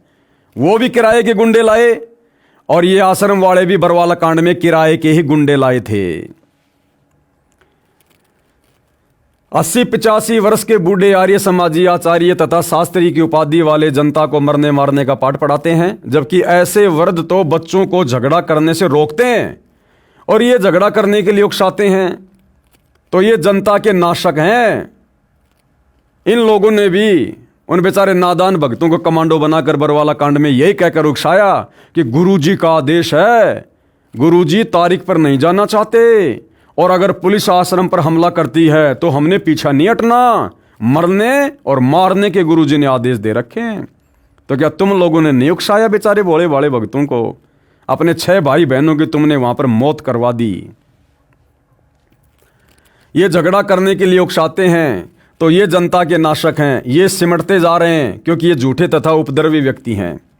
संत रामपाल जी महाराज विश्व कल्याणार्थ परिश्रम कर रहे हैं, जो सत्य पर डटे हैं वे विश्व में फैलते जा रहे हैं। प्रत्येक महीने लगभग 25,000 नए भगत उपदेश लेकर हमारे साथ जुड़ रहे हैं। भूपेंद्र सिंह हुड्डा का तो बहुत बुरा हाल होगा, समय आने पर दिखाएंगे, इसने तो पाप की मालगाड़ी भर ली। भाई और बहनों, ये पुस्तक मैंने नहीं लिखी है, इस पुस्तक का नाम है भोगेगा अपना किया रे। ये पुस्तक बरवाला कांड 2014 से पहले इसी राष्ट्रीय समाज सेवा समिति ने सतलोक आश्रम वालों ने लिखी थी। और क्या लिख रहे हैं इस पुस्तक में जरा गौर करना। मुख्यमंत्री भूपेंद्र सिंह हुड्डा का तो बहुत बुरा हाल होगा और उसी मुख्यमंत्री भूपेंद्र सिंह हुड्डा का 2019 में जिन सतलोक आश्रम वालों ने सतगुरु रामपाल जी के परिवार वालों ने खुलकर समर्थन किया चुनाव में, फिर उनका कैसा हाल होगा। अगर इसका बुरा हाल होगा तो क्या इसके कुकर्मों में साथ देने वाले का बुरा हाल नहीं होगा? अरे गुरुदेव ने हमें बताया कि गलत काम करना और गलत काम में सहयोग देना दोनों माँ बाप के भागी हैं। अगर भूपेंद्र सिंह हुड्डा का बुरा हाल होगा आने वाले समय में, तो भैया 2019 के चुनाव में खुलकर इसका समर्थन करने वाले सतलोक आश्रम वालों का क्या होगा? समय आने पर दिखाएंगे। तो समय का इंतजार करो भाई, जिस समय उसके बुरे दिन आएंगे पीछे पीछे तुम्हारे भी आएंगे, क्योंकि सहयोग तो तुमने भी किया उसका। इसने तो पाप की मालगाड़ी भर ली। फिर ऐसे पापी व्यक्ति का 2019 में चुनाव में समर्थन करके वोट डालकर तुमने कौन सा भैया पुण्यों की मालगाड़ी भर ली? तुमने भी तो सहयोग करके पाप कर्मों की मालगाड़ी भरी होगी ना। भ्रष्ट जजों का बुरा इतिहास। यदि पुलिस ने गलत धारा लगाकर मुकदमा बनाकर न्यायालय में पेश कर दिया तो जज का प्रथम कर्तव्य है कि पहले धारा ठीक की जाए, फिर मुकदमे की कार्रवाई शुरू की जाए। ऐसा न करके अन्याय किया है, आगे क्या आशा है ये न्याय करेंगे? अधिक जानकारी के लिए पढ़िए पुस्तक के पेज 125 पर। कुछ भ्रष्ट जज भी निजी स्वार्थ के लिए न्याय नहीं कर रहे हैं, उनका भी बुरा हाल होगा। समय आने पर फिर से नई किताब नया इतिहास बनाया जाएगा। महर्षि दयानंद के पाप का घड़ा भरा, भुगत कर मरा। महर्षि दयानंद जी ने परमेश्वर कबीर जी की अभद्र अप्रमाणित आलोचना निंदा की, जिसके कारण उनकी मृत्यु हुई। 1 महीने तक तड़फ तड़फ कर हुई। पढ़िए इसी पुस्तक के पेज नंबर 154 पर। सतलोक आश्रम से जुड़ा भगत लिख रहा है इस पुस्तक भोगेगा अपना किया में कि महर्षि दयानंद का पाप का घड़ा भरा और जिस प्रकार से उसने कबीर जी की आलोचना की, निंदा की, उसका परिणाम उसको भुगतना पड़ा। वो अंत में तड़फ तड़फ के मरा।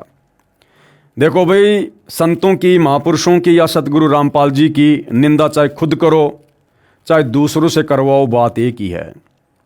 तो सतलोक आश्रम वालों ने 2014 बरवाला कांड के समय सतगुरु रामपाल जी के ज्ञान, विधान और आदेशों के खिलाफ कार्य करते हुए दुनिया में सतगुरु रामपाल जी की निंदा करवाई, थू थू करवाई। भाई सतगुरु रामपाल जी तो भक्तों को सतलोक आश्रम में भगत बनाने के लिए बुलवाते थे, बुराइयां छुड़वा कर एक सज्जन व्यक्ति बनाने के लिए बुलवाया करते थे। सतगुरु रामपाल जी ने तो इन कुकर्म करने वाले हाथों से दान करना सिखाया। फिर बरवाला कांड के समय लठ पकड़ाकर पुलिस वालों को मारने के लिए किसने खड़ा किया? सतगुरु रामपाल जी ने तो इन हाथों से दान धर्म करना सिखाया, इन हाथों से माला पकड़वा कर सुमरण करवाना सिखाया, इन हाथों को जोड़कर अधीन बनने का आदेश दिया।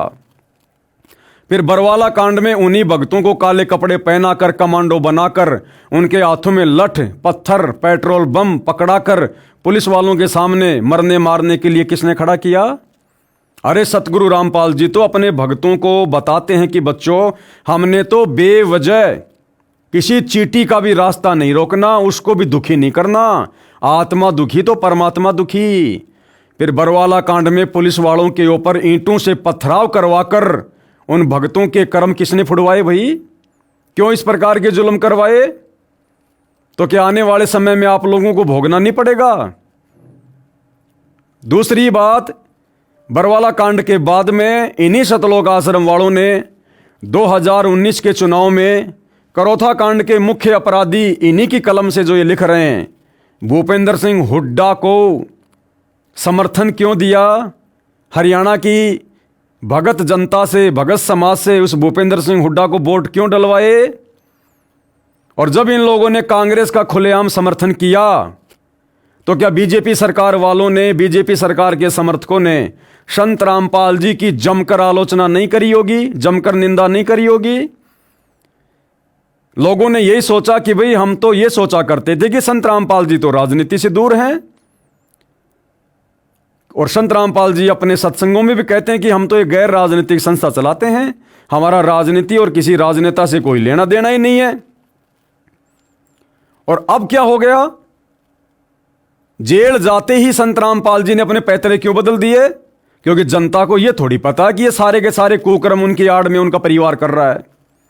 जनता तो यही समझेगी बाबा रामपाल कर रहा है, और जेल में बाबा रामपाल जी को दुखी किया जा रहा होगा सरकार के द्वारा। इसलिए बाबा रामपाल जी ने राजनेताओं का दामन पकड़ लिया होगा। तो क्या जनता ने 2019 में जो बीजेपी के समर्थक थे, क्या सतगुरु रामपाल जी की जमकर आलोचना नहीं की कि ये बाबा भी आ गया राजनीति में? अरे संतों का काम क्या है राजनीति में? पहले वाले बाबा थोड़े थे क्या? आसाराम, राम रहीम राजनीति करने वाले, जो बाबा रामपाल भी कूद गया राजनीति के मैदान में। और जब सतलोक आश्रम वालों ने हरियाणा समेत पूरे भारतवर्ष में 2019 में कांग्रेस सरकार का समर्थन बाबा के भक्तों से करवाया, तो क्या बीजेपी वालों ने बाबा रामपाल को गालियां नहीं दी होंगी जम के कि ये काहे का बाबा है? बाबा कभी राजनीति में आते हैं क्या? बाबा है तो अपनी भक्ति करो, भक्तों से भक्ति करवाओ। राजनीति करने वालों की कमी है दुनिया में? जमकर आलोचना की होगी। तो भैया, आलोचना या निंदा चाहे खुद भगत करो अपने गुरु की, चाहे अपने कुकर्मों से जनता से करवाओ, बात एक ही है। फिर 2024 में इन्हीं सतलोक आश्रम वालों ने बीजेपी सरकार का दामन पकड़ लिया, कांग्रेस को छोड़ दिया, और पूरे भारत में इन्हीं आश्रम वालों ने सतगुरु का नाम लेकर बेचारे भोले भाले भक्तों से बीजेपी सरकार का समर्थन करवाया। जगह जगह बीजेपी की रैलियों में भक्तों को भेजा और बीजेपी को वोट डलवाए। और यहां तक डरा दिया कि जो भगत बीजेपी को वोट नहीं डालेगा उसको आश्रम में एंट्री नहीं होगी। उसके बाद वो कांग्रेस वाले संत रामपाल जी की आलोचना करने लग गए, निंदा करने लग गए, गालियां निकालने लग गए कि ये बाबा रामपाल तो बड़ा दोगला आदमी है। पहले तो कांग्रेस के साथ था, अब बीजेपी के साथ चला गया। इस बाबा रामपाल से तो राम रहीम अच्छा, जो शुरू से बीजेपी के साथ है, वो कभी पार्टी नहीं बदलता। बाबा रामपाल ने तो एक ही बार में पार्टी बदल ली। तो क्या सतलोक आश्रम मैनेजमेंट हरियाणा वालों के इस तरह के फरमानों के चलते, झूठे आदेशों के चलते, क्या देश भर में कांग्रेस सरकार के समर्थकों ने सतगुरु रामपाल जी की जमकर आलोचना नहीं की होगी, निंदा नहीं करी होगी कि 19 में तो हमारे साथ था, 24 में बीजेपी की गोद में जाके बैठ गया। तो भाई अपने गुरु की बदनामी, निंदा, चुगली, आलोचना चाहे खुद करो, चाहे अपने उल्टे कर्मों से दुनिया से करवाओ, दंड बराबर, दोषी बराबर। तो भैया यहां तुम किन को दोष दे रहे हो? यहां सतलोक आश्रम वाले महर्षि दयानंद को दोषी बता रहे हैं कि उसने कबीर जी की आलोचना की, जिस कारण से उसकी मृत्यु 1 महीने तक तड़फ तड़फ कर हुई। तो भैया आप लोग अपना भी हिसाब किताब लगा लेना। तुम लोगों ने तो देश भर में संत रामपाल जी की 2014 बरवाला कांड में और उसके बाद लगातार अपने उल्टे कुकर्मों के माध्यम से संत जी के भक्ति विधान के विपरीत कार्य करके और नादान संगत से करवाकर वर्तमान 2025 तक तो लगातार करवा ही रहे हो। हिसार जेल में बैठे अपने गुरु को खून के आंसू रुलाए रहे हो, संगत की मर्यादा तोड़वाकर उनको अकाल मौत मरवाए रहे हो। तो जिस दिन तुम्हारी बैटरी डिस्चार्ज होगी, पाप कर्म उजागर होंगे, उस दिन तुम्हारा क्या होगा लाडलो, ध्यान दे लेना। आर्य समाजियों ने माना परमात्मा के अवतार हैं। आर्य समाज के कुछ गौशाला के प्रधान तथा सदस्य वर्तमान में आजीवन कारावास की सजा भोग रहे हैं। वे रोहतक जेल में थे। वहाँ एक संत रामपाल जी महाराज के भगत से उनकी मुलाकात हुई, जो उसी जेल में वार्डन की नौकरी करता था। जब उन व्यक्तियों को सच्चाई का पता चला कि संत रामपाल जी महाराज को गलत बदनाम किया है, उन्होंने भी माना कि हमारे से गलती हुई थी, हमने सच्चाई को जाने बिना ही संत जी का विरोध किया। उन आर्य समाजी जो गौशाला के सदस्य थे, उन्होंने स्वयं भी प्रार्थना की, हम दुलीना कांड में झूठे फंसा दिए हैं, हम गौशाला के सदस्य अवश्य थे, लेकिन हमारा उस हत्या में कोई दोष नहीं था। और किस प्रकार से उन लोगों ने जेल में रहते सहते लेखक के अनुसार संत रामपाल जी को ये लेटर लिख कर दिया अपनी जमानत के लिए। सेवा में पूर्ण महात्मा परमात्मा कबीर साहब संत रामपाल महाराज जी विषय जेल आजीवन कारावास से मुक्त कराने हेतु श्रीमान जी निवेदन है कि हम 7 प्राणी जो कि झूठे 302 के मुकदमे में जेल रोहतक में बंद हैं, वह आजीवन कारावास की सज़ा काट रहे हैं। हम 7 आदमी बिना कसूर के जेल में बंद हैं। हमें दुलीना हादसा 2002 में फंसाया गया है। उसमें भीड़ ने चौकी में बंद 5 आदमी जो कि जिंदा गाय की खाल उतार रहे थे, उनको जान से मार दिया था। हम 7 आदमी झज्जर गौशाला के मेंबर हैं, इसलिए पुलिस ने हमें फंसा दिया। केस में केवल पुलिस ही गवाह है, कोई भी अन्य कोई आई विटनेस नहीं है। यहाँ रोहतक जेल में आपके भगत संजय मंदोला ने आपके बारे में बताया कि आप पूर्ण परमात्मा हैं और आपका नाम लेने से हमारे सारे कष्ट दुख दूर होंगे। हम 7 आदमी संजय मंदोला की बात पर विश्वास करके आपसे प्रार्थना करते हैं कि आप हमारी इस प्रार्थना को स्वीकार कर इस दुख की घड़ी में अपने चरणों में लेना। हमें भी पूर्ण विश्वास है कि आप परमात्मा रूप हो और हमें अवश्य कारागार से मुक्त कराओगे। हम सभी परिवार आजीवन आपके ऋणी रहेंगे। हमारी 7 आदमियों की सज़ा झज्जर ADSJ AK जैन की कोर्ट में आगे भी लिखा हुआ है। इसलिए हे संत रामपाल जी, आप परमात्मा स्वरूप हैं, हमें इस झूठे मुकदमे से बरी कराओ।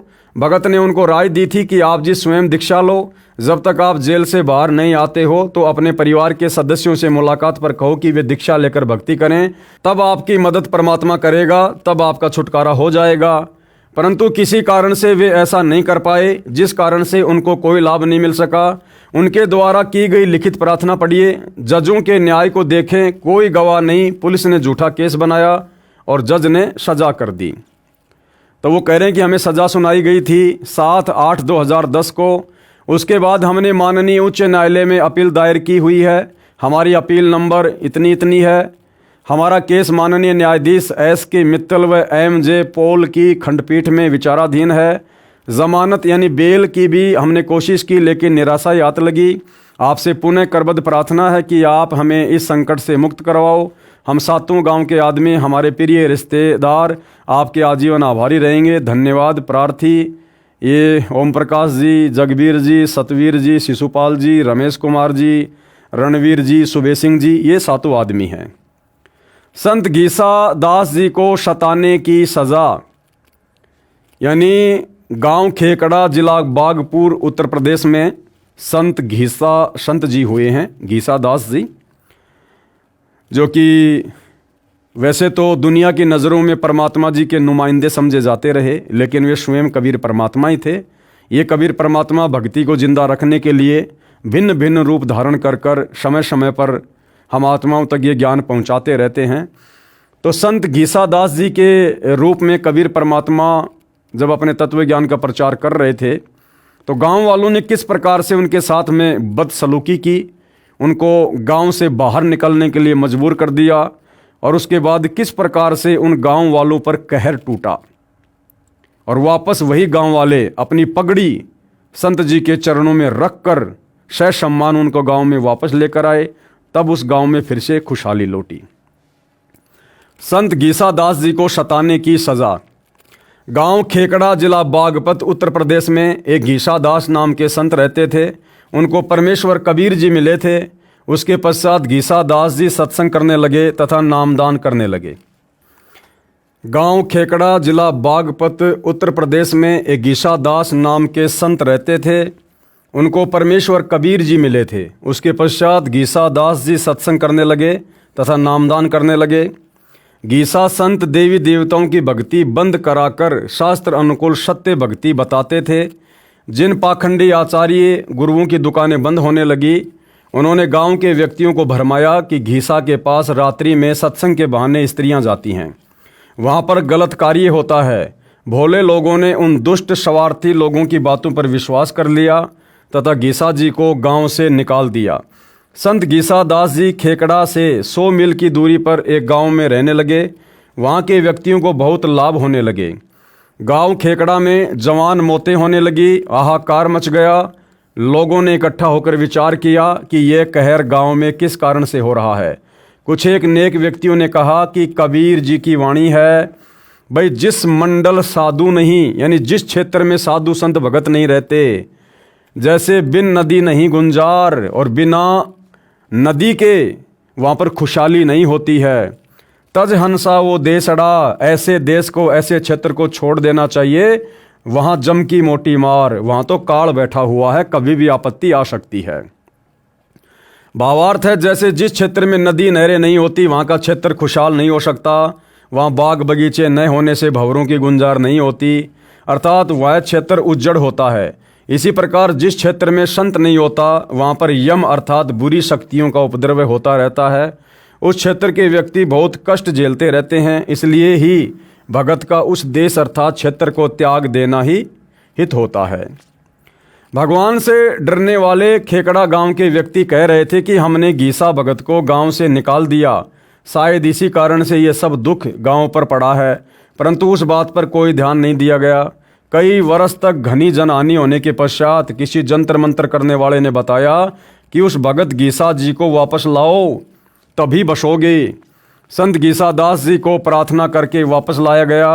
उस समय भी कुछ सिरफिरे विरोध कर रहे थे, परंतु धार्मिक व्यक्तियों तथा सभ्य समाज ने उन दुष्टों की बात नहीं मानी। संत गीसा दास जी को वापस गांव खेकड़ा में लाया गया। उसके पश्चात वह गांव सुख से बसा। अब भाइयों और बहनों, लेखक कह रहा है कि उस गीसा संत जी को गांव वाले वापस खेकड़ा में लेके आए, तब जाकर उस गांव में खुशहाली आई, मौत का तांडव बंद हुआ। और 2014 बरवाला कांड में तो खुद भक्तों ने अपने भगवान को, अपने गुरु को अपनी मनमानी हरकतों के चलते बरवाला कांड करवाकर हिसार जेल में बैठने के लिए मजबूर कर दिया। इसीलिए तो आज सतगुरु रामपाल जी की संगत पर कहर टूट रहा है। गांव का नंबरदार जो बहुत बड़ा किसान जाट था, जिसके पास 900 बीघा अर्थात 500 एकड़ जमीन थी, वह ज्ञान को समझकर संत घीसा जी का शिष्य बना, जिसका नाम था जीता जाट नंबरदार। पूरा गांव संत घीसा दास जी का भगत बनकर सुख से बसा। संत घीसा दास जी का जन्म सन 1803 में खेकड़ा गांव में हुआ था। 30 वर्ष की आयु में सन 1833 में गांव से निकाले गए, फिर कई वर्ष के पश्चात वापस लाए गए। तब से आज तक उस खेकड़ा गांव में संत घीसा दास जी के नाम का मेला भरता है। उनकी अमृतवाणी का पाठ तथा सत्संग होता है। इसी प्रकार संत को सजाने के कारण उस क्षेत्र करोथा आश्रम के आसपास का क्षेत्र की ये हालत हो रही है। एक गांव में एक वर्ष में 100 जवान मौत हो जाना, इससे बड़ा कहर क्या होगा। अब विचार करो भाइयों और बहनों, करोथा कांड के बाद जिन करोथा गांव वालों ने और करोथा गांव के आसपास वालों ने करोथा कांड में मुख्य भूमिका निभाई थी, लेखक के अनुसार कुछ ही दिनों में लगभग साल भर के अंदर अंदर उन गांव वालों के ऊपर कहर टूटना शुरू हो गया। क्यों? क्योंकि असल में वो लोग करोथा कांड के दोषी थे। अब भाइयों और बहनों, यदि बरवाला कांड 2014 में बरवाला कांड के दोषी बरवाला के आसपास के लोग होते, आर्य समाजी होते, तो भाइयों और बहनों आज 11 साल हो गई बरवाला कांड को। 2014 में हुआ था, 2025 जाने वाली है, 11 साल हो गई। अगर बरवाला कांड 2014 में बरवाला के आसपास के लोगों का, आर्य समाजियों का कोई हाथ होता, तो भाइयों और बहनों बरवाला गांव वालों का तो बाढ़ भी बांका नहीं हो रहा। बाढ़ भी बांका 11 साल हो गई। यदि किसी आर्य समाजी का हाथ होता, उनका भी बाढ़ बांका नहीं हो रहा। इस बरवाला कांड में सीधा सीधा हाथ सतलोक आश्रम मैनेजमेंट हरियाणा का और सतलोक आश्रमों से जुड़ी संगत की वो दयनीय हालत हो रही है जिसकी कोई हद नहीं है। ये आश्रम वाले संगत की मौत की खबरों को अपनी बेइज्जती के कारण सार्वजनिक नहीं करते। अन्यथा 2014 बरवाला कांड से लेकर वर्तमान समय तक लाखों की संख्या में संत रामपाल जी के भगत अकाल मौत मरे। इनके बड़े बड़े कोऑर्डिनेटर अकाल मौत मरे। बिहार का कोऑर्डिनेटर राजदेव बाबू बाथरूम में बैठा बैठा हार्ट अटैक से मरा। जम्मू कश्मीर का स्टेट कोऑर्डिनेटर ताराचंद तड़फ तड़फ के मरा। इनके मध्य प्रदेश के संभागीय कोऑर्डिनेटर जो कि पेशे से टीचर थे, फांसी खाकर मरा। अन्य बहुत सारे कोऑर्डिनेटर अकाल मौत मरे। और आने वाले समय में इन मुख्य लोगों का क्या होगा जब इनकी बैटरी डिस्चार्ज होगी। तो भैया करोथा गांव वालों को, डिग्गल गांव वालों को तो साल भर में दंड मिलना शुरू हो गया था, क्योंकि वो लोग असल में करोथा कांड के दोषी थे।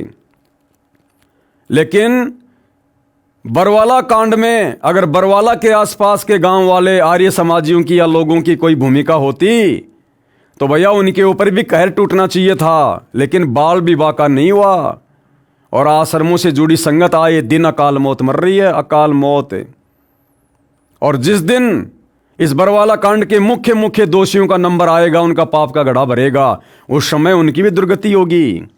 ये ना सोचना कि फिलहाल संत रामपाल जी के परिवार पर, बड़े बड़े कोऑर्डिनेटरों पर, जिन्होंने राष्ट्रीय समाज सेवा समिति बनाकर 2014 में भक्तों को भरमाकर, कमांडो बनाकर, हाथों में हथियार देकर पुलिस के सामने मरने मारने को खड़ा कर दिया और खुद पीछे खड़े रहे, इन आश्रम वालों का अभी तक नंबर क्यों नहीं आया मुख्य लोगों का? तो भैया नंबर तो अभी तक करोथा कांड के मुख्य दोषी भूपेंद्र सिंह हुड्डा का भी नहीं आया, जबकि बाकी लोगों की दुर्गति हो गई, क्योंकि भूपेंद्र सिंह हुड्डा के पास में अभी पूर्व जन्म की भक्ति कमाई शेष है।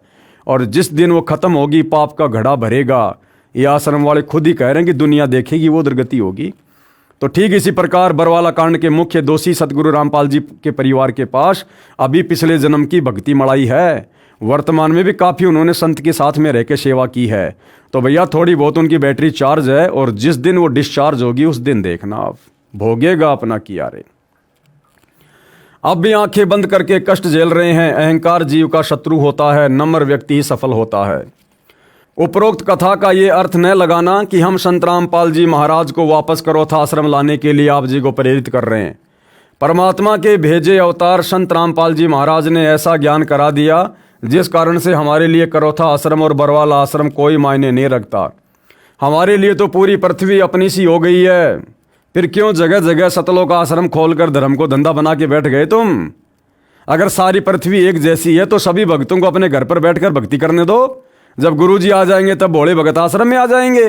क्यों बेचारी नादान संगत का हिंडोला बना रखा तुम लोगों ने अपने धार्मिक धंधे के लिए? इनकी करनी और कथनी में रात दिन का अंतर है भाई और बहनों। हमारे लिए तो पूरी पृथ्वी अपनी सी हो गई है। विश्व के भाई बहन, बेटा बेटी तथा वरिष्ठ नागरिक अपने से लगते हैं। जहाँ भी हमारे मालिक हमारे गुरुदेव रहेंगे हमारे लिए अमरलोक है, वहीं से हम मानव हित का कार्य करते रहेंगे। तो गुरुदेव तो वर्तमान में भैया हिसार जेल में हैं, फिर तुम हिसार जेल में बैठ के सारा काम करो ना। आश्रम क्यों खोल लिए फिर तुम लोगों ने जगह जगह? तो इनकी करनी और कथनी में रात दिन का अंतर है भाई और बहनों। वहीं से हमारे गुरुदेव जी दीक्षा देकर जीव कल्याण करते रहेंगे, परंतु वे व्यक्ति रोया करेंगे जो दुष्ट आर्य समाजियों के आचार्यों शास्त्रियों से भ्रमित होकर संत तथा भक्तों को सताकर महापाप के भागी बने रहेंगे। आर्य समाजी बुरे नहीं। अब पुस्तक का लेखक क्या कह रहा है कि आर्य समाज से जुड़े जो व्यक्ति हैं वो गलत नहीं है। गलत कौन है? जो आर्य समाज के आचार्य हैं, जो अपने स्वार्थों के चलते आम जनता को भ्रमित करते हैं। आम आर्य समाजी बुरे नहीं। आर्य समाज के सामान्य व्यक्ति बुरे नहीं हैं। वे हमारे लिए पराये नहीं हैं। वे हमारे भाई बहन, मामा फूफा चाचे ताऊ हैं। हमारे आपस में गहरे रिश्ते हैं, परंतु वे इन दुष्ट जनता नाशक आचार्यों को नेक तथा सच्चे व्यक्ति मानते हैं। ये वास्तव में दुष्ट, एक नंबर के झूठे तथा पाखंडी हैं। इसी प्रकार वर्तमान में सतगुरु रामपाल जी की संगत में जो दो भाग हो गए हैं, एक तो ये सतलोक आश्रम वाले और दूसरा साध संगति। और हम साध संगति वाले जो बार बार वीडियो बनाकर संदेशा देते हैं, तो भाई इसी प्रकार हम भी संगत से प्रार्थना करते हैं कि आम संगत बुरी नहीं है। आम संगत को तो इन दुष्ट सतलोक आश्रम वालों ने, सतगुरु रामपाल जी के नालायक परिवार वालों ने अपने धार्मिक धंधे के लिए, स्वार्थों के लिए भ्रमित कर रखा है। संत जी के झूठे आदेशों की आड़ में ये लोग अपना धार्मिक धंधा कर रहे हैं और काल प्रेरणा से संगत की मर्यादा तोड़वाकर संगत को काल का भोजन बना रहे हैं। उस दिन का हम इंतजार कर रहे हैं जिस दिन ये जनता के सामने निवस्त्र होंगे। तो भैया अपना भी विचार कर लेना सतलोक आश्रम वालों। प्रत्येक व्यक्ति इनके घिनौने षड्यंत्र को जानेगा, पता चलेगा कि इन्होंने हरियाणा की जनता के साथ कितना बड़ा धोखा किया है। और जिस दिन ये सच्चाई बरवाला कांड की संगत के सामने आएगी तो पूरी जनता को और पूरी संगत को पता चलेगा कि तुम लोगों ने कितना बड़ा कांड किया है, तुम लोगों ने कितना बड़ा धोखा अपने गुरु के साथ और नादान संगत के साथ किया है। क्या तुम निर्वस्त्र नहीं होगे भाई? केवल निजी स्वार्थ की पूर्ति के लिए, अपने पद को बरकरार रखने के लिए हठ धर्म को आधार बनाकर कई मासूमों को मरवा दिया। आप लोगों ने भी तो बरवाला कांड में 6 को मरवा दिया और बरवाला कांड के बाद कम से कम हजारों को मरवा दिया। गुरुकुलों के विद्यार्थियों को झगड़ा करने के लिए ले जाते हैं। तुम भी तो धनाना आश्रम से भक्तों को मुझ पवन दास की पिटाई करवाने के लिए कभी मेरे घर पर लाते हो, कभी हिसार में मेरी तारीख पर लेकर आते हो। तुम भी तो वही कुकर्म कर रहे हो भाई आश्रम वालों। ये व्यक्ति जनता का कभी हित नहीं कर सकते। हमारा निवेदन ये है कि आप संत रामपाल जी महाराज के ज्ञान तथा उद्देश्य से परिचित होकर दीक्षा लेकर अपना तथा अपने परिवार का कल्याण कराएं। रोहतक, सोनीपत, झज्जर के कुछ व्यक्ति सच्चाई को जानकर कहते हैं कि जब आपके गुरुदेव जी करोथा आएंगे तब उपदेश लेंगे। आपसे प्रार्थना है कि जैसे डॉक्टर कहीं पर भी है उससे औषधि लेकर स्वस्थ होना चाहिए। हम आप जी को परमात्मा से मिलने वाला सुख प्राप्त करने की राय दे रहे हैं, जो लाभ भारत के कोने कोने से आकर भगत प्रदान कर रहे हैं। हरियाणा की जनता पीछे क्यों रहे? आप भी परमात्मा के बच्चे हो, आप जी को भी परमात्मा की आवश्यकता है, परंतु आप जी को सत्य न बताकर असत्य का अभद्र प्रचार करके परमात्मा से दूर कर दिया गया है। साधना टीवी पर शाम 7:30 से 8:30 बजे तक संत रामपाल जी महाराज का 1 घंटा सत्संग चलता है। वह सुनो, सत्य को जानो और अपना मानव जीवन सफल करो, यही निवेदन है। संत गरीबदास जी को सताने का फल। अब लेखक एक छोटी सी कथा सुना रहा है जो कि सतगुरु रामपाल जी ने अपनी पुस्तक ज्ञान गंगा में भी लिखा हुआ है कि एक बार आदरणीय गरीबदास जी को कुछ लोगों ने, जो कि छारा गांव के थे, उन्होंने कुछ पंडितों के कहने पर ब्राह्मणों के बहकाव में आकर उनके साथ में बुरा बर्ताव किया और आगे चलकर किस प्रकार से उसकी दुर्गति हुई। संत गरीबदास जी को सताने का फल। तो भाई और बहनों, आज के इस वीडियो में जो कि पुस्तक भोगेगा अपना किया के ऊपर बनाए जा रहे हैं, आज हम केवल इतना ही लेंगे और साथ में हमने बहुत सारी शिक्षाएं लेनी है। भाई और बहनों, भगत की करनी और कथनी में अंतर नहीं होना चाहिए, अन्यथा परमात्मा जी की वाणी है कि करनी तज कथनी कथ है अज्ञानी दिन रात, और कुत्ते ज्यों भौंकत फिरे सुनी सुनाई बात। तो जिस प्रकार से करोथा कांड के समय आर्य समाज के आचार्यों ने और आसपास के गांव वालों ने उन आर्य समाज के आचार्यों की बातों पर विश्वास करके सच्चाई को ना समझकर जो पाप कर्म किए और संत को सताने के दोषी हुए और आगे चलकर किस प्रकार से उनका सर्वनाश हुआ, तो वर्तमान में सतगुरु रामपाल जी की नादान संगत को भी थोड़ा विचार करना चाहिए।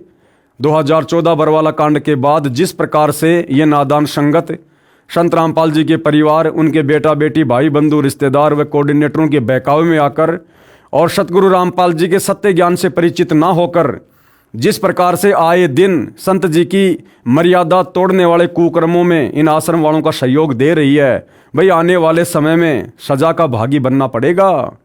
तो थोड़ा विचार करो भाई और बहनों, समझो संभलो। ये बहुत ही कीमती समय हमें परमात्मा ने बख्शा है और हिसार जेल में बैठकर परमात्मा हमारी रहनी करनी को देख रहे हैं। ये हमारी परीक्षा का समय है।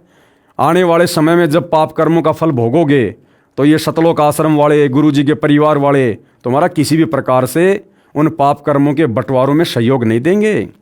अपने किए का फल स्वयं भोगना पड़ता है। इसलिए हम तो निवेदन कर सकते हैं कि भैया गुरु के ज्ञान को आधार बनाकर वर्तमान में भक्ति करो।